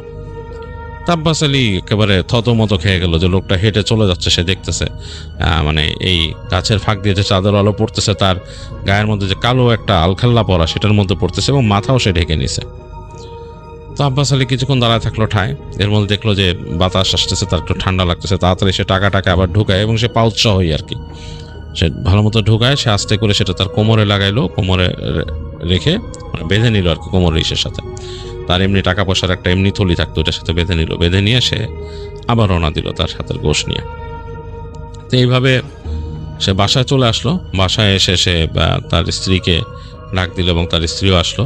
এবং তাদের বাড়িটা এরকম ছিল যে এরকম দেয়াল দেয়া চারিপাশে, এবং মাঝখানে তাদের একটা চারপাইতে তারা বসতো, ওই পাশে কিচেন আছে, রান্না হইতো পাশে, এরকম আর কি। স্ত্রীকে সে গোশ দিয়ে নিজের মতো যে ফ্রেশ হলো, ফ্রেশ হয়ে এসে খেতে বসছে রাত্রেবেলা। তার স্ত্রীর মধ্যে রান্না বাড়া করছে, রান্না বাড়া করে খেতে বসে বলতেছে যে এরকম এরকম ব্যাপার। তার স্ত্রীকে বলতেছে যে এরকম একটা অর্ডার পেয়েছি। তার স্ত্রী বললো যে এত অর্ডার, আপনি তো আর তাহলে অন্যদের মাংস বেচবেন না ওই দিন? তো বললো যে আমার তো খাটনি বেশি পড়ে যাবে, কারণ গ্রামে যারা অন্যরা গোশ কিনে তাদের তার ফিরাইতে পারবো না, তো ওই দিন আমার কাজ বেশি পড়ে যাবে, ওই মানে কারণ আমার নর্মাল গরুও করতে হবে, এই লোকের জন্য আস্ত গরু লাগবে।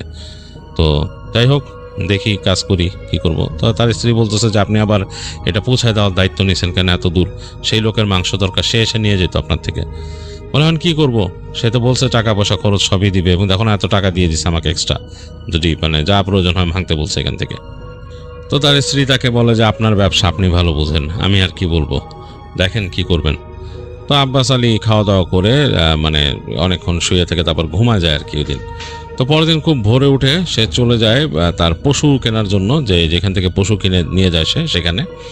তো সেখানে গিয়ে সে খুঁজতে থাকে এবং তার সমস্যা হয়েছে সে ওরকম কালো গরু পছন্দ মতো পাচ্ছে না, যেহেতু লোকটা তাকে আগে টাকা দিয়ে গেছে এবং বলছে একদম নিখুঁত ভালো গরু কিনতে। তো সে ওরকম খুঁজতে থাকে যে একেবারে কালো রঙের গরু সে কোথায় পায়, যেটার মোটামুটি সব কিছু সে সুন্দর দেখে নেবে এবং ওজনও মিলতে হবে, কারণ ওটা 3 মণ মাংস হইতে হবে, সলিড মাংস 3 মণ হইতে হবে। তো ওরকম দেখে দেখে তিনি খুঁজতেছেন, খুঁজে তার মতো মিলতেছে না, কোনটা বড় হয়ে যায়, কোনটা ছোট হয়ে যাচ্ছে। তো এরকম করতে তার সময় চলে যাচ্ছে বেশ। সে নিজের জন্য যে কাস্টমারকে বিক্রি করে সেই পশু কিন্তু সে কালেক্ট করে ফেলছে, যে এইটার জন্য তার সমস্যা হচ্ছে। তো যাই হোক, সে চিন্তা করে যে যাক, হ্যাসেল হয়ে যাচ্ছে, সময় চলে যাচ্ছে। তারপর সে করে কি, তার পরের দিনের জন্য যে সে পশু কোরবানি দিবে সেটাও সে নিয়ে নেয়। সে তার নিজের জন্য 2টা গরু কিনে আর কালো গরু খুঁজতে খুঁজতে এক সময় পায়। তো তার পছন্দ মতো একটা পায়। তো এর মধ্যে কিন্তু সময় অনেক চলে গেছে। তো তার ওই দিন রাগ উঠে, সে মনে করে যে না, এই লোকের থেকে আমার মাংসের দাম বেশি নিতে হবে। সে রাগ উঠে যায়, এত হ্যাসেল করে আমি তাকে স্বাভাবিক দামে কেন দিব, নর্মাল দামে মাংস কিনে সেটা এক জিনিস, আমি আমার দাম আমার মতো হাঁকবো। দাম আমি লোক বলছিলাম যে এটা তো আসলে বেশি দিয়ে ফেলছে, আসলে মনে হয় না বেশি দিয়ে ফেলছে, লোক মনে হয় ফেরত কিছু পাবে না, সেরকম একটা হিসাব করে সে যাই হোক 3টা পশু নিয়ে সে চলে আসে। তো আসার পর সে তার ওই দিনকার যে পশু যেটা কোরবানি করার করে সেটা বিক্রি করে এই 2টাকে নিয়ে সে রওনা দেয় গ্রামের একজন কৃষকের বাড়ির দিকে। এবং কৃষকের বাড়িটা কাছাকাছি, এবং সেই কৃষকের ওখানে যে গোয়াল আছে, সেই গোয়ালে তিনি তার গরুগুলোকে রাখেন। যদি কখনো বেশি গরু নিয়ে আসেন তিনি রেখে দেন সেখানে ওই দিন রাতের জন্য। তো এইভাবে ওইখানে তিনি যাচ্ছেন সে কৃষকের বাড়িতে। তো কৃষকের বাড়িটা হচ্ছে একেবারেই তাদের ওই তার দোকান থেকে বের হলে বিশাল একটা ফসলের মাঠের পাশ দিয়ে একটা ছোট্ট রাস্তা, সেটা দিয়ে যেতে হয়। তো সেটার একদম শেষ মাথায় গেলে বিশাল একটা গাছ আছে, গাছের পাশ দিয়ে সেই কৃষকের বাড়ি। তো তিনি ওদিকে যাচ্ছেন, যখন তিনি ফসলের মাঠের মধ্যে দিয়ে যাচ্ছেন দেখতেছেন 2 পাশে সন্ধ্যা ঘনায় গেছে, সন্ধ্যা একদম ঘনায় গেছে, কারণ তার লেট হয়েছে অলরেডি। আজকে ওখানে গেছিলেন হাটে, এখানে আসছেন মাংস বিক্রি করছেন, একদম ঘনায় গেছে, অন্ধকার প্রায় নেমে আসছে, আলো আধারি একটা চারিপাশে। এর মধ্যে তিনি দেখতে পান যে এই ফসলের মাঠের মধ্যে দিয়ে মনে হচ্ছে মশার ছোট ছোট মশার মতো পোকা বা মশা, এটার একটা বিশাল দল একটা আকৃতির মতো বানায় রাখছে, এটা মানুষের মতো আকৃতি, তার পাশ দিয়ে তার থেকে বেশ খানিকটা দূর দিয়ে যাচ্ছে। দেখে মনে হচ্ছে যে অনেক মশা একসাথে ঘুরতেছে, কিন্তু আকৃতিটা দেখে তার কাছে মনে হচ্ছে এটা মানুষের মতো বড়। তো তার গায়ে কাঁটা দিয়ে উঠলো। আসলে আব্বাস আলী কিছু বলতে পারতেছে না, তার অস্বস্তি লাগতেছে। তিনি হেঁটে হেঁটে যাচ্ছেন, এর মধ্যে দেখলেন যে আকাশে চাঁদ দেখা যাচ্ছে, অন্ধকারটা আরো ঘনীভূত হইতেছে, এই আলোটা একদম মিলায় যাচ্ছে। তো একসময় তিনি সেই কৃষকের বাড়িতে চলে আসলেন গরু 2টা নিয়ে, এবং তার গরুগুলো একটু কেমন জানি করতেছে, ছটফট করতেছে। তিনি বুঝতেছেন তিনি কিন্তু এখনো দূরে দেখতেছেন সেই মশার এই চাদলটা, মনে হচ্ছে যে এক নাগাড়ে অনেকগুলো মশা একত্রিত। যে অনেক সময় দেখা যায় মানুষের মাথার উপর ঘুরে, ওইভাবে পুরো একটা মানুষের আকৃতি নিয়ে বেশ খানিকটা দূরে তাদের থেকে এরকম একসাথে মশাই করতেছে, এবং গরুগুলো খুব ছটফট করতেছে। তো তিনি কৃষককে ডাকলেন ওইখান থেকে দাঁড়ায়। তো একটু পরে কৃষকটা আসছে, সে একটু তার মুখ বেজার, কারণ এত লেট করে আসছে রাতের বেলা, তাদের আসলে কাজ থাকে। তো কৃষক একটা হ্যারিকেন নিয়ে আসে, এসে বলতেছে, আব্বাস ভাই কি ব্যাপার, এত লেট করে ফেলছেন আজকে? ভাই আমি তো কাজ করতেছিলাম, কাজে একটা ওখান থেকে উঠে আসতেছে, আপনি একটু আর্লি আসলে ভালো হয়, কারণ না তো আমরা তো গোয়াল টোয়াল লক করে দিই, আপনি যেহেতু দেরিতে আসছেন মনে করছি যে আসবেন না। তো আব্বাস আলী একটু লজ্জিত হয়ে বললো যে আসলে আজকে আমার একটু লেট হয়ে গেছে, বেচা বিক্রি শেষ করতে করতে অনেক কাজ, তো আর গেছিলাম একটু গরু কিনতে। ফার্স্টে একটা অর্ডার আছে, পুরো একটা আস্ত গরুর অর্ডার। তো বলো আচ্ছা, আস্ত গরু কোনটা? বলে যে কালোটা। বাহ, দেখে তো বেশ তাগড়া মনে হইতেছে, এত গোশ নিবে একজন? বলে যে হ্যাঁ, কোন অনুষ্ঠান আছে মনে হয়। তা আব্বাস আলী বলে যে হ্যাঁ থাকতে পারে, জানি না, আমারে বলছে এরকম। বলে আচ্ছা ঠিক আছে আসেন। তো যে সেই লোকটা যে তাদের ওখানে গোয়ালের পাশে একটা এক্সট্রা রুম, যেটা নাকি আব্বাস আলীর জন্য তারা রাখছে, সেটা খুলে দেয় আর কি, সেখানে গরু থাকে। তো গরু নিয়ে যাচ্ছে যখন, সেই কৃষকও যাচ্ছে আগে হ্যারিকেন হাতে, পিছনে আব্বাস আলী তার সাথে সেই 2টা গরু। তো দেখা গেল ওই যেখানে গোয়াল ঘরে যে মেন দরজাটা যেটাতে গরু রাখবে আর কি আব্বাস আলী, সেটা কাছাকাছি আসছে যে গরু ওই কালোটা আর হাঁটতেছে না, একদম 2 পা আটকায় এরকম করে রয়েছে, সামনের দিকে তাকায়, ওই ফাঁকা দরজাটার দিকে তাকায়, সে যাবেই না, ফোঁস করতেছে। আব্বাস আলী টানার চেষ্টা করতেছে যে এই সামনে নজর, সে যায় না। তো কিষান বলতেছে যে কি সমস্যা, কি গরু এরম করে কেন, এই পাশেরটা তো শান্ত, এটা এরম করতেছে কেন? বলে বুঝতেছি না, তো বলছে না সে যাবেই না, ফোঁস করতেছে। তো সে আব্বাস আলী অবশ্য একটা জিনিস খেয়াল করলেন যে ওই যে তাদের সেই গোয়ালের কাছে সেই জিনিসটা মানে ওই যে সেই যে পোকামাকড়ের যে যেটা ছোট মশার মতো যেটা কুণ্ডুলি সেটা ওখানে আছে কাছাকাছি উঠতেছে। তো মানে সে অস্বস্তি ফিল করলো যে এটা কি কোনো ব্যাপার নাকি, ঘটনাটা কি এখানে কেন, এটা মানে গোয়ালের ওই পাশের দরজার কাছে ওইটা একসাথে এক গাদা এরকম মশার মতো উঠতেছে এরকম হয়ে গোল হয়ে। যাই হোক গরু উঠবে না, তখন আব্বাস আলী টানাটানি শুরু করলো, জোরে টেনে তাকে নিয়ে মানে কাইন্ড অফ লাইক পিঠে হাত বুলায় বিভিন্নভাবে গরুটাকে নিয়ে গেল ঘরটার কাছে, ঘরটার মধ্যে নিয়ে রাখলো এবং তার গরুটাকেও ঢুকাইলো। এবং ঢোকানোর পর মনে হলো তার গরুটাও একটু অস্থির হয়ে গেল কেমন দিনে ঘরে ঢোকার পরে। তো তারপরে দুইটা মানে একেবারে সাউন্ড করতেছে, হঠাৎ মানে ডাকা শুরু করলো জোরে, মানে মনে হচ্ছে জোরে ডাকতেছে, ঘাড় এরকম টানতেছে, এই করতেছে। তো আব্বাস আলীর কাছে একটু অস্বস্তি লাগলো যে এরকম কেন, এটা লোকটা ওই যে কিষান যে সে অবাক হলো, যে বললো যে গরু কি পাগলা নাকি এরকম করতেছে কেন। আব্বাস আলী বললো জানি না, এতক্ষণ তো কিছুই করে নাই, নর্মাল ছিল। তো বলে তারা বের হয়ে আসলো তাদের যে গোয়ালের দরজা লাগাই দিয়ে। তো গোয়ালের দরজা মোটামুটি ছিল মাটি থেকে প্রায় 1 ফিটের মতো ফাঁকা নিচে, কিন্তু 1 ফিট না, আর একটা 6 ইঞ্চির মতো এরকম ফাঁকা আছে নিচে, আর উপরে প্রায় খানিকটা ফাঁকা আছে অনেকটা জায়গা। তো তারা যখন চলে আসতেছে তখন কিন্তু আব্বাস আলী একবার পিছন ফিরে তাকাইলেন, তিনি দেখলেন মনে হলো যে মশার যে কুণ্ডলিটা ওই গোয়ালের মধ্যে ঢুকে গেল, পুরা মানে পো করে ঢুকে গেল। এবং তারা বুঝতেছে বেশ মানে এইগুলো ছটফট কেমন করতেছে, এই করতেছে। কিষান বললো যে রাত্রে আবার সমস্যা করবে নাকি, ভালো মতো বানছেন তো? আব্বাস আলী বললো যে হ্যাঁ বানছি, অসুবিধা নেই। যাক, তাদের ওখানে আবার অন্য কোনো বন্য পশু এরকম নাই, শিয়াল টিয়াল ছাড়া এদিকে এরকম আসে না সমস্যা করতে। তো যাই হোক কথাবার্তা বলে তারা চলে আসলো আর কি। তো বের হয়ে বিদায় নিলেন আব্বাস আলী এবং তিনি চলে গেলেন তার বাসায় হাঁটতে হাঁটতে। তা মাথার মধ্যে তার চিন্তা ছিল পুরো যাওয়ার পথে যে কি এরকম গরুটা এরকম করলো কেন, বা এই মশার কুণ্ডলিটা এরকম কেন ছিল। তো বাসায় ফিরে তিনি খুবই ক্লান্ত, তার মতো ফ্রেশ হয়ে তিনি ঘুমায় গেলেন। ঘুমায় যে পরদিন তিনি সকালে উঠছেন, উঠে তিনি দ্রুত নিজের মতো প্ল্যান করলেন যে আজকের কাজ কি। আজকের কাজ হচ্ছে তিনি আরেকজন, তার ওখানে একটা লোকাল অ্যাসিস্ট্যান্ট ছিল, তিনি চিন্তা করলেন যে না আমি আজকে একটা অ্যাসিস্ট্যান্ট এখান থেকে নিয়ে যাব, তার এলাকার থেকে তার পরিচিত, ওরে নিয়ে যাব। ওরে নিয়ে গেলে আমার সুবিধা হবে, ওরা এমনভাবে কন্ট্যাক্ট করবো যে আজকে আমার এখানে কাজও করবে একসাথে, যেহেতু 2টা গরু বানাইতে হবে। আবার বানানোর পরে সেই মাংস নিয়ে যে আমি যাব ও আমার সাথে সহযোগিতা করবে। তো তার প্ল্যান মতো তিনি চলে গেলেন তাদের এলাকার একটা এরকম তার লোকাল অ্যাসিস্ট্যান্ট ছিল একটা ছেলে, তার নাম ওয়াকিলদের বাসায়, এবং ওয়াকিলকে নিয়ে তিনি বের হয়ে চলে গেলেন তার দোকানের উদ্দেশ্যে। এবং সেখানে যাওয়ার পথে তিনি পথ থেকে সেই কিষানের বাড়ি থেকে তার পশুগুলোকে নিলেন। তো পশুগুলোকে কালেক্ট করেই তিনি মানে যখন নিয়ে বেরোচ্ছেন বুঝলেন যে বেশ মনে হচ্ছে পশুগুলো বেশ ক্লান্ত বা খুব নিস্তেজ হয়ে গেছে। যাই হোক তার কাছে আসলে একটু মনে হলো যে কেন জানি তার কাছে একটু অন্যরকম লাগলো। তো তিনি তারপর পশুগুলোকে নিয়ে আসেন, এসে তার মতো তিনি কোরবানি করে তিনি বিক্রি করলেন এবং তার যেটা ওখানকার লোকাল বিক্রি করা সেটা করলেন। আর এই পাশে যেটা নাকি কালো যেটাকে তিনি কোরবানি করছিলেন সেটাকে তিনি নিজের মতো রেডি করলেন পিসগুলা, এবং সাধারণত কোনো উৎসবে যেভাবে রেডি করে সেভাবে পিস করে তিনি সুন্দর করে তার মতো ওই বস্তার মধ্যে ভরে ওগুলাকে রেডি করলেন। এবং তাদের ওই বাজার থেকে তিনি ওখান থেকে একটা বলদে টানা একটা গাড়ি ভাড়া করলেন, যেটার মধ্যে করে তিনি নিয়ে যাবেন আর কি। তো সেই লোকের থেকে তিনি যার কাছ থেকে গাড়ি ভাড়া করলেন তাকে বললেন যে আমি আজকে রাত্রে তো আর তোমার এটা রিটার্ন করতে পারবো না, আমি তোমার এটা কালকে নিয়ে আসবো। তো লোকটা বললো ঠিক আছে, অসুবিধা নেই। তো তিনি তার মালপত্র তুলতেছেন, নিজের বেচা বিক্রি শেষ করছেন, মানে 2টা গরু বানাইতে গেছে তার বেচা বিক্রি শেষ করছেন। এর মাঝে কিন্তু সময় চলে গেছে, বেশ লম্বা সময়, এবং দেখা গেছে ওই দিনও ওইরকম রাত, মানে তিনি যখন মানে সব শেষ করছেন তখন রাত এরকম 8টা সাড়ে 8টা বাজে। তার ওই বলদের গাড়ি দাঁড়ায় আছে দূরে, এবং তিনি সব বস্তাগুলো নিয়ে তুলছেন ওয়াকিলকে নিয়ে সেটাতে, এবং তুলে তিনি রওনা দিবেন। তো ওয়াকিল বলতেছে আব্বাস আলীকে যে চাচা রাত হয়ে গেছে, তো আপনি এত রাত্রেবেলা এখন কোথায় নেবেন মাংসগুলা? তো বলতেছে বেটা চিন্তা করো না, এটা খুব দূরে কিছু না, এখান থেকে এই যে আমাদের এই মূল যে রাস্তা আছে ওইটা দিয়ে গেলে ওই শেষ মাথায় একটা দরগা আছে, দরগা পার হয়ে তারপর যেতে হবে। তো ওয়াকিল মনে হয় একটু ভয় পেল, বললো যে চাচা আপনি ওদিক সম্বন্ধে জানেন, ওই জায়গা তো আসলে ভয়ের জায়গা।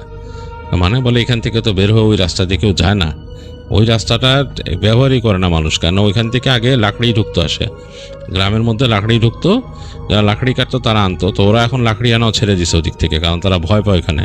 ওই পাশে যে ওখানে জঙ্গল আছে ওই জঙ্গলটা বেশ ভয়ের, মানুষজন বলো এখানে জিন্নাত থাকে, অনেক জিন্নাত আছে। তো আব্বাস আলী একটু হাসলেন, হেসে বললেন যে আরে এগুলা এমনি, আমাদের গ্রামে সবসময় এইসব নিয়ে কথা হয়, এটা নিয়ে এত মাথা খাবো না, আমাদের গোশত দেওয়া দরকার দিব এবং তোমার আমি ভালো টাকা দিব, এটার ভালো দাম পাইছি আমি। তো বলে যে আচ্ছা ঠিক আছে। ওয়াকিলও বেশ সাহসী ছিল, বলে আচ্ছা ঠিক আছে ওস্তাদ, ঠিক আছে, অসুবিধা নেই, চলেন। তো তারা সব কিছু উঠায়, তো চারিদিকে একবার তাকাইলো সে যে তার সব কিছু গুছাই নিছে নাকি। আব্বাস আলী সব কিছু দেখে রওনা দিলেন। তো তিনি যাচ্ছেন, তিনি হেঁটে হেঁটেই যাচ্ছেন। তিনি ওয়াকিলকে বলছেন যে তুমি ইসের সাথে থাকো, তুমি এই গাড়ির উপরে বসে থাকো, অসুবিধা নেই, বসে বসে চলো। তো ওয়াকিল মাঝে মাঝে বসে যাচ্ছে, মাঝে মাঝে নামতেছে, নেমে নেমে হাঁটতেছে দুজনে।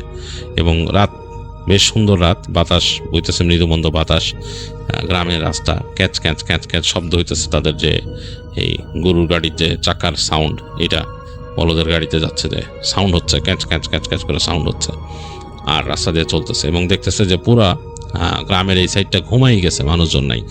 আর মানে জনবসতি অনেক কম ছিল তখন, কারণ দেখা যেত যে মানে ওই যে বললাম যে বিস্তর ল্যান্ড, মানুষজন কম, দেখা যায় বিশাল প্রান্ত, তারপরে যে একটা মাটির ঘর এরকম এখানে, আবার কোনোগুলো আছে পরিত্যক্ত পড়ে আছে এরকম। তো এরকম দেখতে দেখতে আব্বাস আলী নিজের বাসায় যাওয়ার পথটাকে পার হয়ে গেলেন, মানে যেই গুলি দিয়ে নেমে তার বাসার দিকে যায় সেটা ফেলে সামনের দিকে চলে যাচ্ছেন। তার কাছে একটু মানে কেমন যেন লাগলো যে সবসময় দিক দিয়ে ঢুকে যাই, আজকে আরও সামনে যাচ্ছি। তো সামনে যেতে যেতে যেতে অনেক দূর চলে আসেন তারা। এইখানে কিন্তু আসলে এখন বাড়িঘরও দেখা যাচ্ছে না, একেবারে ধুধু প্রান্তর, মানে মাঠ আর মাঠ, এবং দূরে গাছের লাইন দেখা যাচ্ছে, মানে অনেক দূরে যে সে গাছের সারি দেখা যাচ্ছে, যে ওখান থেকে জঙ্গলের মতো শুরু হয়েছে। আর এই জায়গাটা পুরো প্রান্তর, এবং কিছু কিছু প্রান্তরে বড় বড় ঘাস হয়ে গেছে, এখানে মানুষ মানে ফসলেরও চাষ করে না, পড়ে আছে মাটির রাস্তা। তো তখন ইসে বলতেছে, আবার ওয়াকিল বলতেছে যে চাচা এখানে এই দরগা কোথায়, আমি তো দরগাটা মনে করতে পারতেছি না। তো আব্বাস আলী বলতেছে যে বেটা আমি তো এদিকে আসি নাই, এর আগে এত দূর ওরকম আসা পড়ে নাই আমার, চলো সামনে যা, একটু সামনে আছে হয়তো দরগা। বলতে বলতে দুজন হেরে যাচ্ছে। তো হাঁটতে হাঁটতে হাঁটতে হাঁটতে অনেক দূর চলে আসছে তারা, এবং এখানে বাতি টাতি কিছু নাই, চাঁদের আলো যতটুকু পড়ছে, এবং একটু অস্বস্তিই লাগতেছে। এমনকি যেই মানুষটা সবসময় গোশ নিয়ে কাজ করে আব্বাস আলী, তার কাছেও মনে হচ্ছে যে গোশের গন্ধটা বেশ প্রকট হয়ে গেছে এরকম লাগতেছে, কারণ এই বস্তার মধ্যে ভরে ভরে আনছেন তিনি, এবং অনেক দূর হাঁটা পড়ছে, এবং তিনি ঘেমে গেছেন। তিনি এক পর্যায়ে তিনি বলছেন যে ইকে ওয়াকিলকে যে তুমি এক কাজ করো, আমার একটু বসতে দাও। তো তিনিও কিছুক্ষণ জিরায় জিরায় এরকম চলছেন, আবার ওই গাড়িটাকে কিছুক্ষণ দাঁড়া করে রাখছেন, মানে বুঝতে পারলেন যে বেশ দূর চলে আসছেন তারা। তো এক সময় দূরে দেখলেন, মানে রাত তখন কয়টা হয়েছে তখন তারা বুঝতে পারতেছে না, রাত তো অলরেডি তাদের বেরোতেই রাত হয়ে গেছে। তারপর এতক্ষণে কতক্ষণ পার হয়েছে তাদের কোনো হিসাব নাই। ওই সময় মানুষ আসলে এত ঘড়ি টড়ি মেনটেন করতো না আসলে, আর গ্রামের দিকে মানুষ একদমই আসলে এগুলোর বিষয়ে খুব একটা কেয়ারফুল ছিল না। তো অনেকক্ষণ হয়ে গেছে, তারা কত দূরে আসে বলতে পারে না। হঠাৎ দেখে যে দূরে একটা অবকাঠামো দেখা যাচ্ছে, বড় একটা এরকম গম্বুজের মতো আছে। তো বুঝলো যে এটাই মনে হয় দরগা।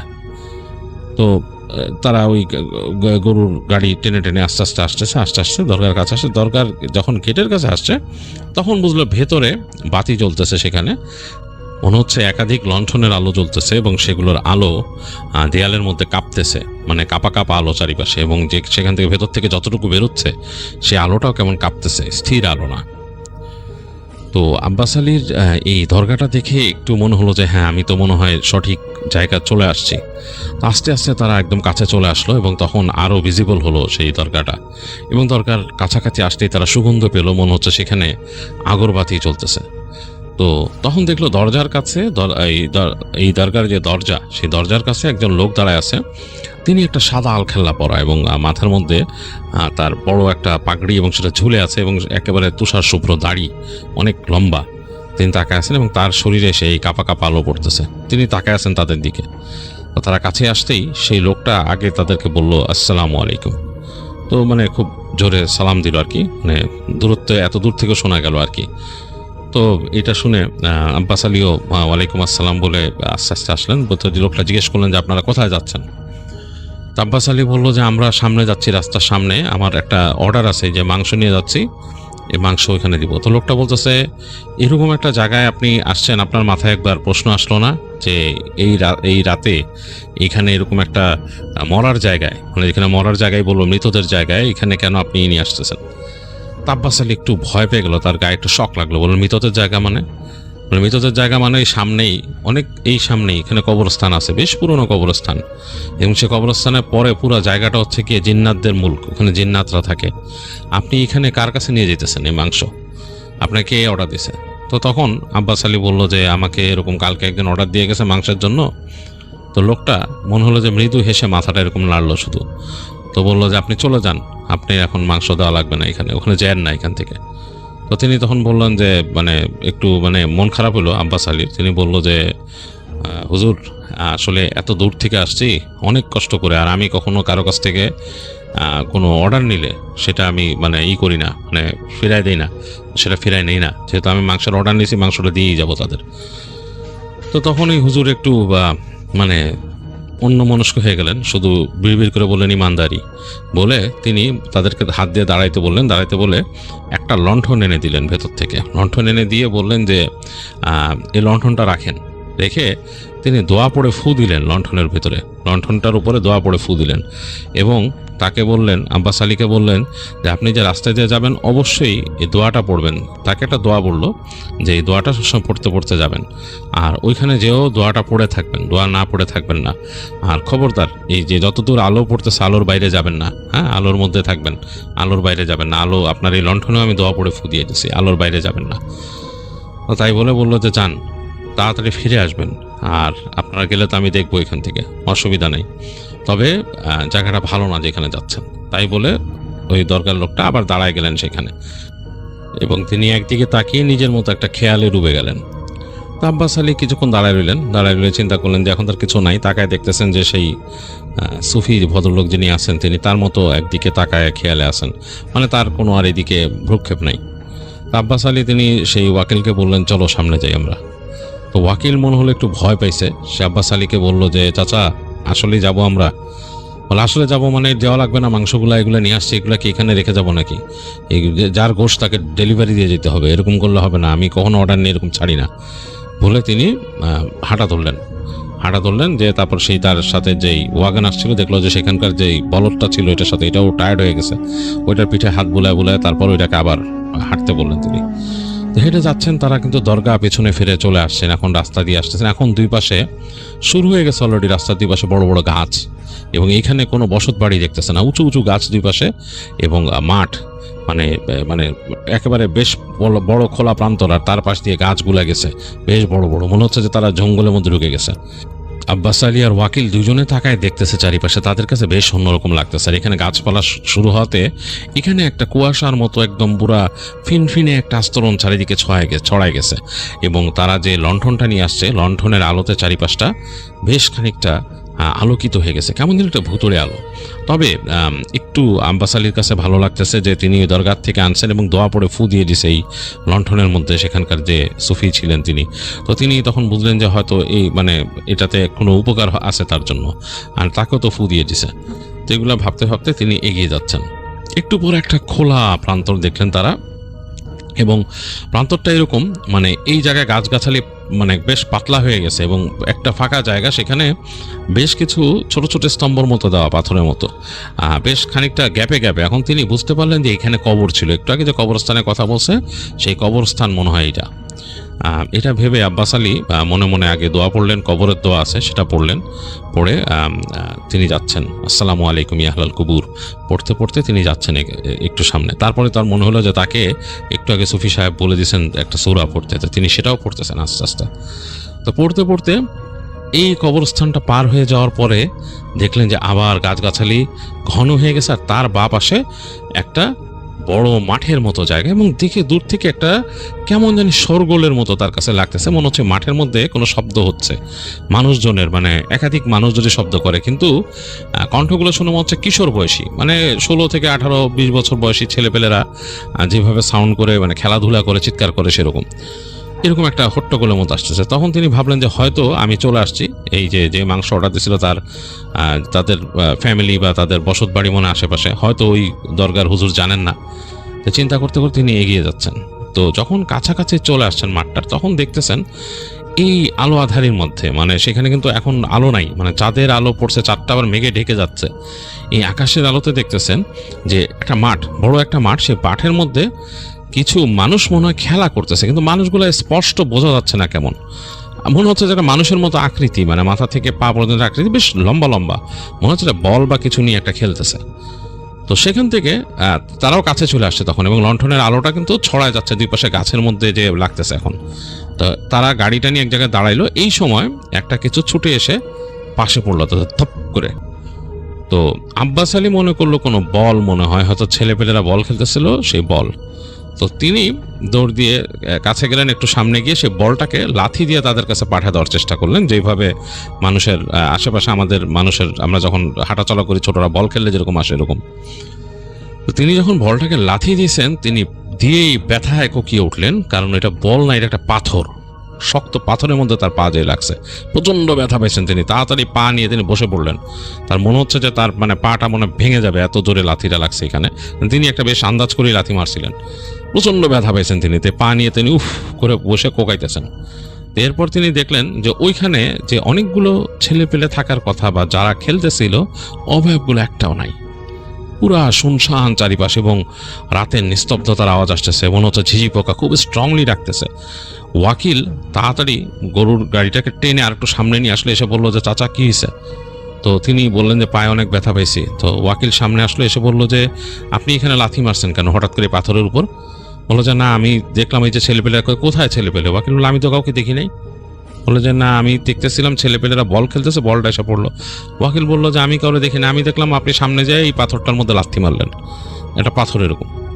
তো এবার একটু মানে বোকা হয়ে গেল আব্বাস আলী। তিনি বুঝতেছেন না যে তিনি আসলে কি করলেন বা কি দেখলেন, এরকম করতেছেন। এই সময় তাদের আশেপাশে মনে হলো চারিপাশটা সরগরম হয়ে গেল। মানে মনে হচ্ছে কেমন জানি ফিস ফিস শব্দ তুলে যাচ্ছে চারিপাশ থেকে, একটা ফিসফিসানি টাইপের শব্দ, কানে কানে কথা বলতেছে মানুষ, এরকম যেরকম হয় সেরকম। এবং এইবার ওয়াকিলও শুনতেছে। ওয়াকিল কেঁপে উঠলো। ওয়াকিল কেঁপে উঠে তিনি আব্বাস আলীকে বলেন, চাচা ভয় লাগতেছে, মনে হচ্ছে আমাদের আশেপাশে কোনো কিছু আছে, কোনো প্রাণী টানি আছে, এই গোশতের গন্ধে আসছে নাকি, কোনো বন্য প্রাণী চলে আসছে নাকি জঙ্গল থেকে। তো তিনি বললেন আচ্ছা চুপ থাক, কথা বলিস না, চুপ থাক। এখন তিনি মানে টেনশনে পড়ে গেছেন। তিনি তুমির বদলে তুই করে বলতেছেন চুপ থাক, এত চিন্তা করিস না, এটা ঠিক হয়ে যাবে, কোনো একটা ব্যাপার আছে, হইতে পারে গোশতের গন্ধ, প্রাণীও থাকতে পারে এখানে। তো তারা এম করতেছে। তো বলতেছে লণ্ঠনটা যেহেতু রাখতে বলছে, হুজুরটা সামনে নিয়ে রাখ, কাছে নিয়ে আয়। তো তিনি তখন এই লণ্ঠনটাকে একদম সামনের দিকে এনে রাখলো ওয়াকিল, আর তিনিও কাছে আসেন গরু গাড়ির কাছে, এবং চিন্তা করলেন ওই লোক কই, যে এই লোককে রিসিভ করার কথা। অনেকক্ষণ কোনো মানে খবর নাই, কিচ্ছু নাই, মানে কোনো, তারা বসেই থাকলো অনেকক্ষণ, কারো কোনো শব্দ নেই। এই ফিসফিসানি শব্দগুলো আশপাশ দিয়ে মানে হচ্ছে, মনে হচ্ছে আশেপাশে গাছগাছালির মধ্যে দিয়ে যে কথা বলতেছে ফিসফিস করে গানে গেছে। তার খানিকক্ষণ পর হঠাৎ করে তাদের কাছে মনে হলো যে অনেকগুলো অবয়ব আসছে, এবং অবয়বগুলো ঠিক বোঝা যাচ্ছে না, মানে বাতাসের মধ্যে অস্পষ্ট, মানে এই রাতের আধারে অস্পষ্ট টাইপের মনে হচ্ছে অনেকগুলো অবয়ব কাছে আসতেছে তাদের দিকে। এবং তা গা কাটা দিয়ে উঠলো দুইজনেরই, আব্বাস আলীরও এবং ওয়াকিলেরও জন্য কাটা। তারা দুইজন কাছাকাছি চলে আসলো, এবং তাদের সাথে যে গরুর গাড়িটা ছিল সেই গরুটা মনে হচ্ছে বেশ মানে মানে বিরক্ত হয়ে গেছে, সেরকম খুর দিয়ে ঠুকতেছে মাটির সাথে এবং নাক দিয়ে শব্দ করতেছে, এরকম একটা অবস্থা। তাদের বেশ খানিকটা কাছে এসে তারা মনে করলো যে অবয়বগুলো দাঁড়ায় গেছে, এবং তাদের যে গরুটা একেবারে অস্থির হয়ে গেছে, সে মনে ছুট লাগাবে যে কোনো সময়, এরকম একটা অবস্থা। তো আব্বাস আলী দোয়া পড়তেছে জোরে জোরে। এই সময় মনে হলো ওই পাশের গাছের ফাঁক দিয়ে, মানে গাছের আড়ালে, কাউকে দেখা যাচ্ছে না, ওখান থেকে অস্পষ্ট কথায় কে বললো যে তোর এত দেরি হলো কেন, তোর আরো আগে আসার কথা, আমাদের এখানে মাংস খাওয়ার জন্য সব পাগল হয়ে গেছে, গোশ খাওয়ার জন্য, তোর টাকা দিয়ে আসলাম, তারও তোর হলো না, তোর সহ্য হলো না, তুই এত দেরি করলি। তখন আব্বাস আলী একদম থতমত খেয়ে গেছে। তুই করে তাকে এইভাবে করে কে বলছে? তাকে মানুষ যারা পরিচিত তারা সবাই মোটামুটি সম্মান করে, আব্বাস ভাই বলে কথা বলে। তো তিনি একটু থতমত খেয়ে গেলেন, তাকে তুই করে কে বলছে, কণ্ঠস্বরটা পরিচিত না, কেমন জানি ক্যানা টাইপের একটা কণ্ঠ। আব্বাস আলী চিন্তা করলো যে এই আগন্তুক সেদিনকে টাকা দিয়েছিল সে নাকি। তো তিনি বললেন যে দেখেন আপনি এভাবে কথা বলতেছেন কেন, আমি তো নিয়ে আসছি মাংস গোশ, দেখেন না এত আমার কষ্ট হয়েছে, এত পর থেকে আনছি, রাস্তারও তো একটা ব্যাপার আছে, আপনি সামনে না আসেন না কেন, ওখান থেকে কথা বলতেছেন না কেন? তখন তাকে ওখান থেকে বলছে খামোশ, তুই যে গোশ রেখে এখানে চলে যা, এখান থেকে গোশ রেখে এখান থেকে চলে যা, কথা বলবি না। তো তিনি একদম মানে থতমত খেয়ে গেছেন। তিনি চিন্তা করলেন যে কি করবো, বলে কোথায় রাখবো, বলে ওই পাশে রেখে দে, মাংস রেখে চলে যা। তো তিনি মানে আস্তে করে তার সাথে ওয়াকিলকে বললেন যে মাংস বস্তাগুলো নামা। তো ওয়াকিল বস্তাগুলো নামানো শুরু করলো, তিনিও আস্তে আস্তে গিয়ে ওয়াকিলের সাথে হাত লাগাইলেন। তো তাদের এই ইটা রাখা, গরুর গাড়িটা রাখা সামনে, তাদের সামনে যে ষাঁড়টা সেটা বেশ মানে অস্থির হয়ে গেছে। সে মাটিতে বারবার খুব ঠুকতেছে, না কি করতেছে, মনে হচ্ছে যে কোনো সময় সে ছুট লাগাবে, এরকম একটা অবস্থা, মানে একদম করতেছে। এর মাঝে তারা পিছনে এসে, তাদের পেছনে মধ্যে কাঠের একটা পাশ উঁচু, এদিকে লণ্ঠনটা সামনের দিকে রাখা, এই পাশটা বেশ অন্ধকার হয়ে গেছে। তো মাংস নামাচ্ছে এরকম, মানে ওখান থেকে মাংস নামায় রাখতেছে। হঠাৎ করে তাকে ওই পাশ থেকে ডাকলো ওইখান থেকে, আব্বাস আলী এদিকায়। তো আব্বাস তখন চিন্তা করলো যে মানে কি বলবে, কে ডাকতেছে। তিনি আস্তে করে হেঁটে সামনে গেলেন। তখন তাকে বলতেছে যে তুই কি হিসাব ঠিক মতো ধরছিলি আমার? তখন আব্বাস আলী একটু অস্বস্তি লাগলো এবং তিনি বললেন যে হ্যাঁ, হিসাব ঠিক মতো ধরবো না কেন, আমি আপনার এখান থেকে গরু কিনছি, কষ্ট করছি, আমার সময় গেছে, আমার সব হিসাব ধরতে হবে, গোষ্ঠের দাম তো আর আগের মতো হবে না। তো বলতে তুই তো বলছিলি আমি বেশি দিতেছি তোরে। তখন বলে যে না, বেশি দেওয়ার কথা না, বাট হিসাবে আর আপনি তুই করে কথা বলেন কেন আমার সাথে? তো আব্বাস আলী কিন্তু এই কথাগুলো বলতেছিল অন্ধকার গাছের একটা মানে গাছগাছালির আড়ালের দিকে তাকায়, কারণ ওইখান থেকে কণ্ঠস্বরটা আসতেছে, তার সামনে কিন্তু আসে নাই কেউ, মানে তিনি বুঝতেছেন যে ওখানে দাঁড়ায় কথা বলতেছে কেউ। ঠিক তিনি যখন বলছেন যে আপনি তুই করে কথা বলতেছেন কেন, তখন ঠিক অন্ধকারের ভেতর থেকে সে দেখলো একটা অন্ধকার অবয়ব বের হয়ে আসলো। অন্ধকার অবয়বটা প্রায় 7-8 ফিট উঁচু এবং মনে হচ্ছে একটা মানুষের অবয়ব, গায়ের মধ্যে একটা আলখাল্লা চড়ানো, কিন্তু সে চেহারা স্রোত কিচ্ছু বুঝতে পারলো না। বের হয়ে আসতে আসতে এটা বললো কি ইসকত মুখ মাফি, না আরবিতে, এই ছোটখাটো আরবি কিন্তু তিনি বুঝতেন, আব্বাস আলী বুঝতেন, কিন্তু তিনি কথাটা মানে বুঝতে পারলেন যে মুখ মাফি মানে হচ্ছে মানে বোকা বা পাগল এদেরকে বলে, বা মাথার মধ্যে যার কোনো মানে কিছু নাই, এটাতে মানে দেখা যাচ্ছে এটা নাকি মানে আরবিতে খুব ভয়ঙ্কর একটা গালির মতো আর কি।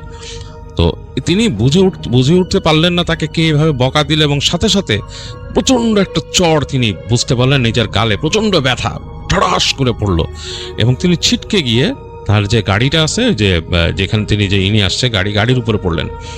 এর মধ্যে মনে হয় তার ওখান থেকে শেষ এক বস্তা বা কোনো একটা বস্তা নামায় ফেলছিল ওয়াকিল।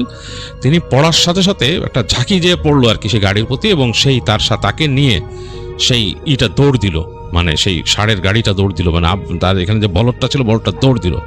তিনি গাড়িতে পড়ার পর তিনি শুধু মানে এক নজর তিনি তার চোখের সামনে সব ঘোলা হয়ে আসতেছে আব্বাস আলীর, তিনি শুধু দেখলেন যে তিনি তার গাড়িটা যে দৌড় দিছে সেই দিকেই ছুটে আসলো। মনে হলো যে একদল মানে এরকম অন্ধকারের মধ্যে কেমন জানি জলজল করতেছে, এরকম কিছু একটা মানে কাঁপতেছে এরকম অন্ধকারের মধ্যে একটা অবয়বের মতো। তো তার আর জ্ঞান নাই, তিনি জ্ঞান হারাইছেন। একটা সময় তিনি খেয়াল করলেন যে তিনি শুয়ে আছেন কোথাও, রাত্রেবেলা প্রচণ্ড ঝিঝি ডাকতেছে এবং গাছগাছালি চারিপাশে, চোখ মেলে দেখতেছেন তার সামনে আলো জ্বলতেছে আর কি। তিনি বুঝতে পারলেন যে লণ্ঠনের আলো তার চেহারা এসে পড়ায়, মানে মুখে এসে পড়ছে আলোটা চোখে। তার কাছে খুব খারাপ লাগতেছে, চোখটা পিটপিট করে, তিনি তার মুখে প্রচণ্ড ব্যথা বুঝতে পারতেছেন। তিনি আস্তে করে গালে হাত দিলেন যে জায়গায় ব্যথা, সেখানে দেখলেন, বুঝলেন যে প্রচণ্ড ব্যথা সেই জায়গাটায়। তাকালেন, তিনি উঠে বসলেন, উঠে বসে দেখলেন তিনি তার সেই যেই ওয়াগনটা নিয়ে আসছেন বা যেটা করে আসছে আর কি, সেই বলদে টানা গাড়ি, সেটা পিছনে তিনি পড়ে আছেন, তার থেকে একটু দূরে সামনে লণ্ঠনটা জ্বলতেছে এবং ষাঁড়টা মানে এরকম মাথা নিচু করে কোনো কিছু একটা ওখানে খাচ্ছে, ঘাস বা কিছু খাচ্ছে, আর অন্ধকার চারিপাশে, অন্ধকার গাছগাছালি চারিপাশে। তো তার আত্মা শুকায় গেল আসলে। আব্বাস আলী আসলে তিনি বুঝতে পারতেছেন না তিনি কি করবেন। তিনি আস্তে করে উঠে বসেন, দেখেন কেউ নাই আশেপাশে। তিনি মানে একদম ভয়ে দোয়া পড়তেছেন। একটু পরে তিনি দেখলেন তার একদম সামনে সেই যে সুফিকে দেখছিলেন তিনি, সেই সুফি দাঁড়ায় আছেন, তার থেকে কয়েক ফিট দূরে দাঁড়ায় আছেন। তাকে বললেন যে তুমি ঠিক আছো, চলো আমার সাথে, কোনো অসুবিধা নেই, তোমাকে আমি নিয়ে যাচ্ছি, আসো তোমার ঘোরাও, তোমার এই বলদকে ঘোরাও। তো তিনি কোনো মতো উঠলেন, আব্বাস আলী টলতে তিনি উঠে তার বলদকে নিয়ে তিনি ঘুরালেন পেছন দিকে, এবং তিনি বুঝলেন যেদিক থেকে আসছেন পেছন দিকে সেদিকে যেতে পারে, সামনের দিকে অন্ধকার। তো তিনি দেখলেন সামনে আলখেল্লা পরা সেই সুফি দাঁড়ায় আছেন। তো তিনি একটু সাহস পেলেন, তিনি বলদটাকে ঘুরে আস্তে আস্তে বলদটাকে হাঁটানো শুরু করেন। বলদটা ওই সুফির পেছনে হেঁটে যাচ্ছে। তিনি আস্তে করে উঠে বসলেন। তিনি এখান থেকে বললেন, কোনো মতে দেখলেন যে তিনি মুখ হাঁ করতে পারতেছেন না। হুজুর আপনি বসবেন এখানে? কোনো উত্তর আসলো না। দেখলেন যে তার থেকে সামনে হেঁটে যাচ্ছে সেই সুফি, এবং বেশ খানিকটা ডিস্টেন্স তাদের মধ্যে। এই সুফি হুজুর যে তিনি এত মানে দ্রুত হেঁটে যাচ্ছেন সেটি অবাক লাগলো তার কাছে। তো সে হেঁটে যাচ্ছেন, হাঁটতে এক সময় অনেকক্ষণ পর, এবং তাদের সামনে কিন্তু সেই সুফি হুজুর ছিল। এক সময় তিনি দেখলেন তিনি খোলা জায়গায় বের হয়ে আসছেন অনেক দূরে, এবং দেখলেন অন্ধকারে রাস্তার মধ্যে কেউ একজন দাঁড়ায় আছে, মনে হচ্ছে একটা মানুষ দাঁড়ায় আছে। তো দেখলেন যে সেই সুফি ওই জায়গায় পৌঁছায় গেলেন। পৌঁছায় তিনি হাত দিয়ে এরকম ইশারা করলেন থামতে তাদেরকে। তো তিনি থামলেন, তার গাড়িটা থামলেন। তিনি দেখতেছেন দূরে জানি কে দাঁড়ায় আছে। তো সুফি ওখান থেকে দাঁড়ায় তাকে বলতেছেন যে একে গাড়িতে তুলে নাও, একে গাড়িতে তুলে নাও বলে তিনি সামনে যে দাঁড়ায় আছেন একটু ডিস্টেন্সে। তো তিনি হেঁটে হেঁটে নামলেন ষাঁড়ের ইসের থেকে, ওয়াগন থেকে হেঁটে সামনে গিয়ে তার আত্মাটা উড়ে গেল। তিনি দেখলেন যে তার সাথে যে ওয়াকিলকে আনছিলেন সে ওয়াকিলের মাথাটা পেছন দিকে ঘোরানো। ওয়াকিল রাস্তার মধ্যে দাঁড়ায় আছে, মানে তার পাটা মাটির মধ্যে গেড়ে দিছে, মনে হচ্ছে কেউ গেড়ে দিছে, তার মাথাটা পেছন দিকে ঘোরানো, মানে একদম টুইস্ট করা, ঘাড় মটকাই দিছে কেউ। তো তার খুব কান্না চলে আসলো, মানে আব্বাস আলী সহ্য করতে পারলেন না। তিনি মানে তার কান্না চোখ দিয়ে পানি পড়া শুরু করলো। তিনি দ্রুত দৌড় দিয়ে গেলেন। ওয়াকিলকে তিনি খুব পছন্দ করতেন। গিয়ে তিনি দেখলেন তার শরীর জমে গেছে, ওয়াকিলের শক্ত হয়ে যাচ্ছে। তো তিনি তাড়াতাড়ি তাকে কোনো মতে মাটির থেকে দেখেন তার পা করা, ওখান থেকে তিনি উঠানোর চেষ্টা করলেন। অনেক টানা হেঁচড়া করে একসময় তুলে ফেললেন। তুলে তিনি ছ্যাঁচড়া অনেক ভারী হয়ে গেছে শরীর, নিয়ে এসে তিনি তার ওয়াগনের পিছে রাখলেন। রেখে তিনি অঝরে কাঁদতেছেন এবং তার ষাঁড় দ্রুত হাঁটা শুরু করলো। দেখলো যে তাদের থেকে ঠিক সামনেই, বেশ খানিকটা সামনেই সেই সুফি হেঁটে যাচ্ছেন, সুফির পেছন দিক দিয়ে দেখা যাচ্ছে। তো তিনি খুব অবাক হইলেন যে এরকম সিচুয়েশনে সুফি হুজুর কোত্থেকে আসলেন, এর মধ্যে হেঁটে যাচ্ছে, তাদের চাক্কার আওয়াজ এবং কোনো কিচ্ছু নাই, মানে কোনো সাড়া শব্দ নাই, পুরা বনভূমি নিথর, সেখানে রাস্তা ঝিঝি ঝিঝি ঝিঝি অনেক শব্দ। তো এক সময় দেখলেন যে সেই সুফি সেই দরগার কাছে চলে আসলেন। এসে ঠিক দরগার সেই গেটের কাছে দাঁড়ালেন এবং তার ওয়াগন যখন পাশে আসলেন তখন তাকে বললেন, চলে যাও, তোমাকে আগেই মানা করছিলাম ওখানে যেতে না। আমি যদি আজকে ওখানে না আসতাম তাহলে তোমার আজকে খুব খারাপ অবস্থা ছিল। তুমি এই জিনদের জন্য ঘোষ নিয়ে গেছিলে এখান থেকে, খুব খারাপ অবস্থা হইতো তোমার।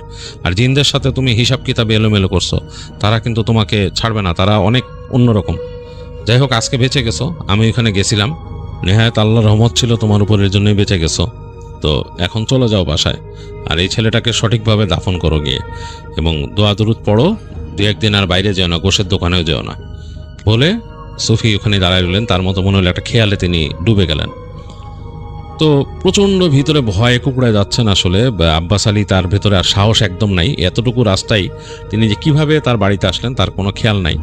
তো বাড়িতে আসার সাথে সাথে তিনি তার আশেপাশে কয়েকটা এরকম ঘর ছিল, সেখান থেকে চিৎকার শুরু করলেন, মানে একদম জোরে জোরে চিৎকার করলেন। এবং তার চিৎকার শুনে আশপাশের ঘর থেকে কিছু পুরুষ মানুষ বেরোলো, তাদের হাতে তাদের লাঠি সোটা এগুলো নিয়ে এসে তারা বেরোয় এসে দেখলেন যে আব্বাস আলী চিৎকার করতেছে। তো তারা সবাই আসলেন, ছুটে আসলেন কী হয়েছে, এবং দেখলেন যে আব্বাস আলীর সেই ইসের মধ্যে তার যে কার্ডটা আছে, যেটা নাকি ওয়াগনটা, সেটার মধ্যে ওই সেই ওয়াকিলের দেহ, এবং আব্বাস আলী নিজে একদম, সবাই তখন নাকি আবিষ্কার করছিলেন যে আব্বাস আলীর এক পাশের গাল পুরো মানে কালশিটে পড়ে গেছে।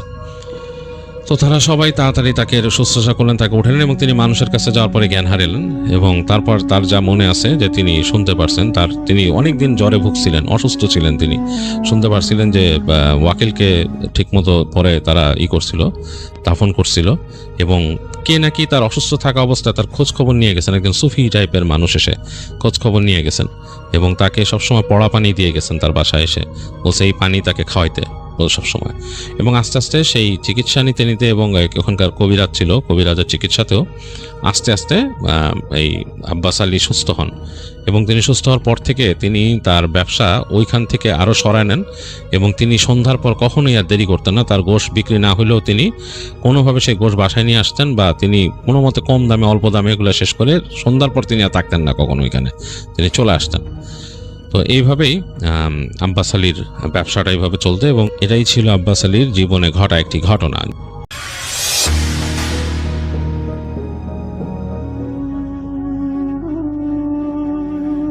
আমার কানে গোজা হেডফোনটা আচমকা একটা তীব্র স্ট্যাটিক শব্দ করে বন্ধ হয়ে গেল।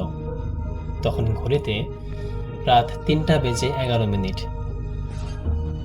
আমি ভাবছিলাম যে ল্যাপটপের চার্জ মনে হয় শেষ হয়ে গেছে, কিন্তু স্ক্রিনের দিকে তাকাতেই আমার পুরো শরীরটা হিম হয়ে গেল।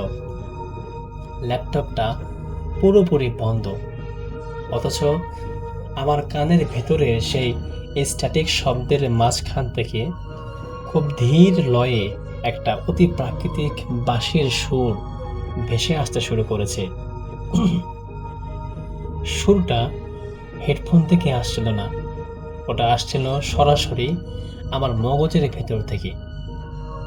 আমি কান থেকে হেডফোনটা ছুঁড়ে ফেলে দিলাম, কিন্তু সেই সুর থামল না। বরং ওটার ঘরের চারপাশে দেয়ালগুলো থেকে প্রতিধ্বনিত হতে লাগলো। ঠিক তখনই আমার ঘরের মেঝেটা কেমন যেন নরম এবং ভেজা মাটির মতো গলতে শুরু করলো। সেই মাটির নিচ থেকে ধীর গতিতে বের হয়ে এলো একজোড়া সাদা মাংসহীন কঙ্কালের মতো হাত। হাত দুটো কোনো দানবের ছিল না, ওটা ছিল একটা অবয়বহীন সুরের ছায়া, যা আমার দিকে এগিয়ে এসে বাতাসে ভাসতে থাকা ধূলিকণা দিয়ে একটা শব্দ ফুটিয়ে তুলল। তা হলো, শুনছিস? তো এমনটা শোনার পর আমার মুখ থেকে কোনো চিৎকার বের হলো না, কারণ আমার নিজের কণ্ঠস্বরটা তখন সেই পুরনো সুরের সাথে মিশে বাতাসে ভেসে বেড়াচ্ছে। এই ঘটনা 2024 সালের মার্চ মাসের। আমার নাম আরিয়ান। আমি তখন সাউন্ড ইঞ্জিনিয়ারিংয়ের একটা প্রজেক্টের কাজে কুষ্টিয়ার এক পুরনো জমিদার বাড়ির কাছের একটা রেস্ট হাউসে একাই থাকতাম। তো পেশার খাতিরে গভীর রাত পর্যন্ত নানা রকম শব্দের ফ্রিকুয়েন্সি আর অডিও এডিটিং নিয়ে আমাকে কাজ করতে হতো। আমরা যারা বিজ্ঞানের ছাত্র, তারা অলৌকিক শব্দতে সাধারণত ফ্রিকুয়েন্সির ভুল বা কানের সমস্যা বলে উড়িয়ে দেয়, কিন্তু সে রাতের ঘটনা আমার সেই অহংকার চিরতরে ভেঙে দিয়েছিল। সেদিন রাতে আমি একটা নতুন মিউজিক ট্র্যাক মিক্সিং করেছিলাম। চারপাশ একদম নিঝুম, শুধু বাইরে হালকা বসন্তের বাতাস বইছিল। হঠাৎ করেই ল্যাপটপের মনিটরটা কোনো কারণ ছাড়াই নেমে গেল।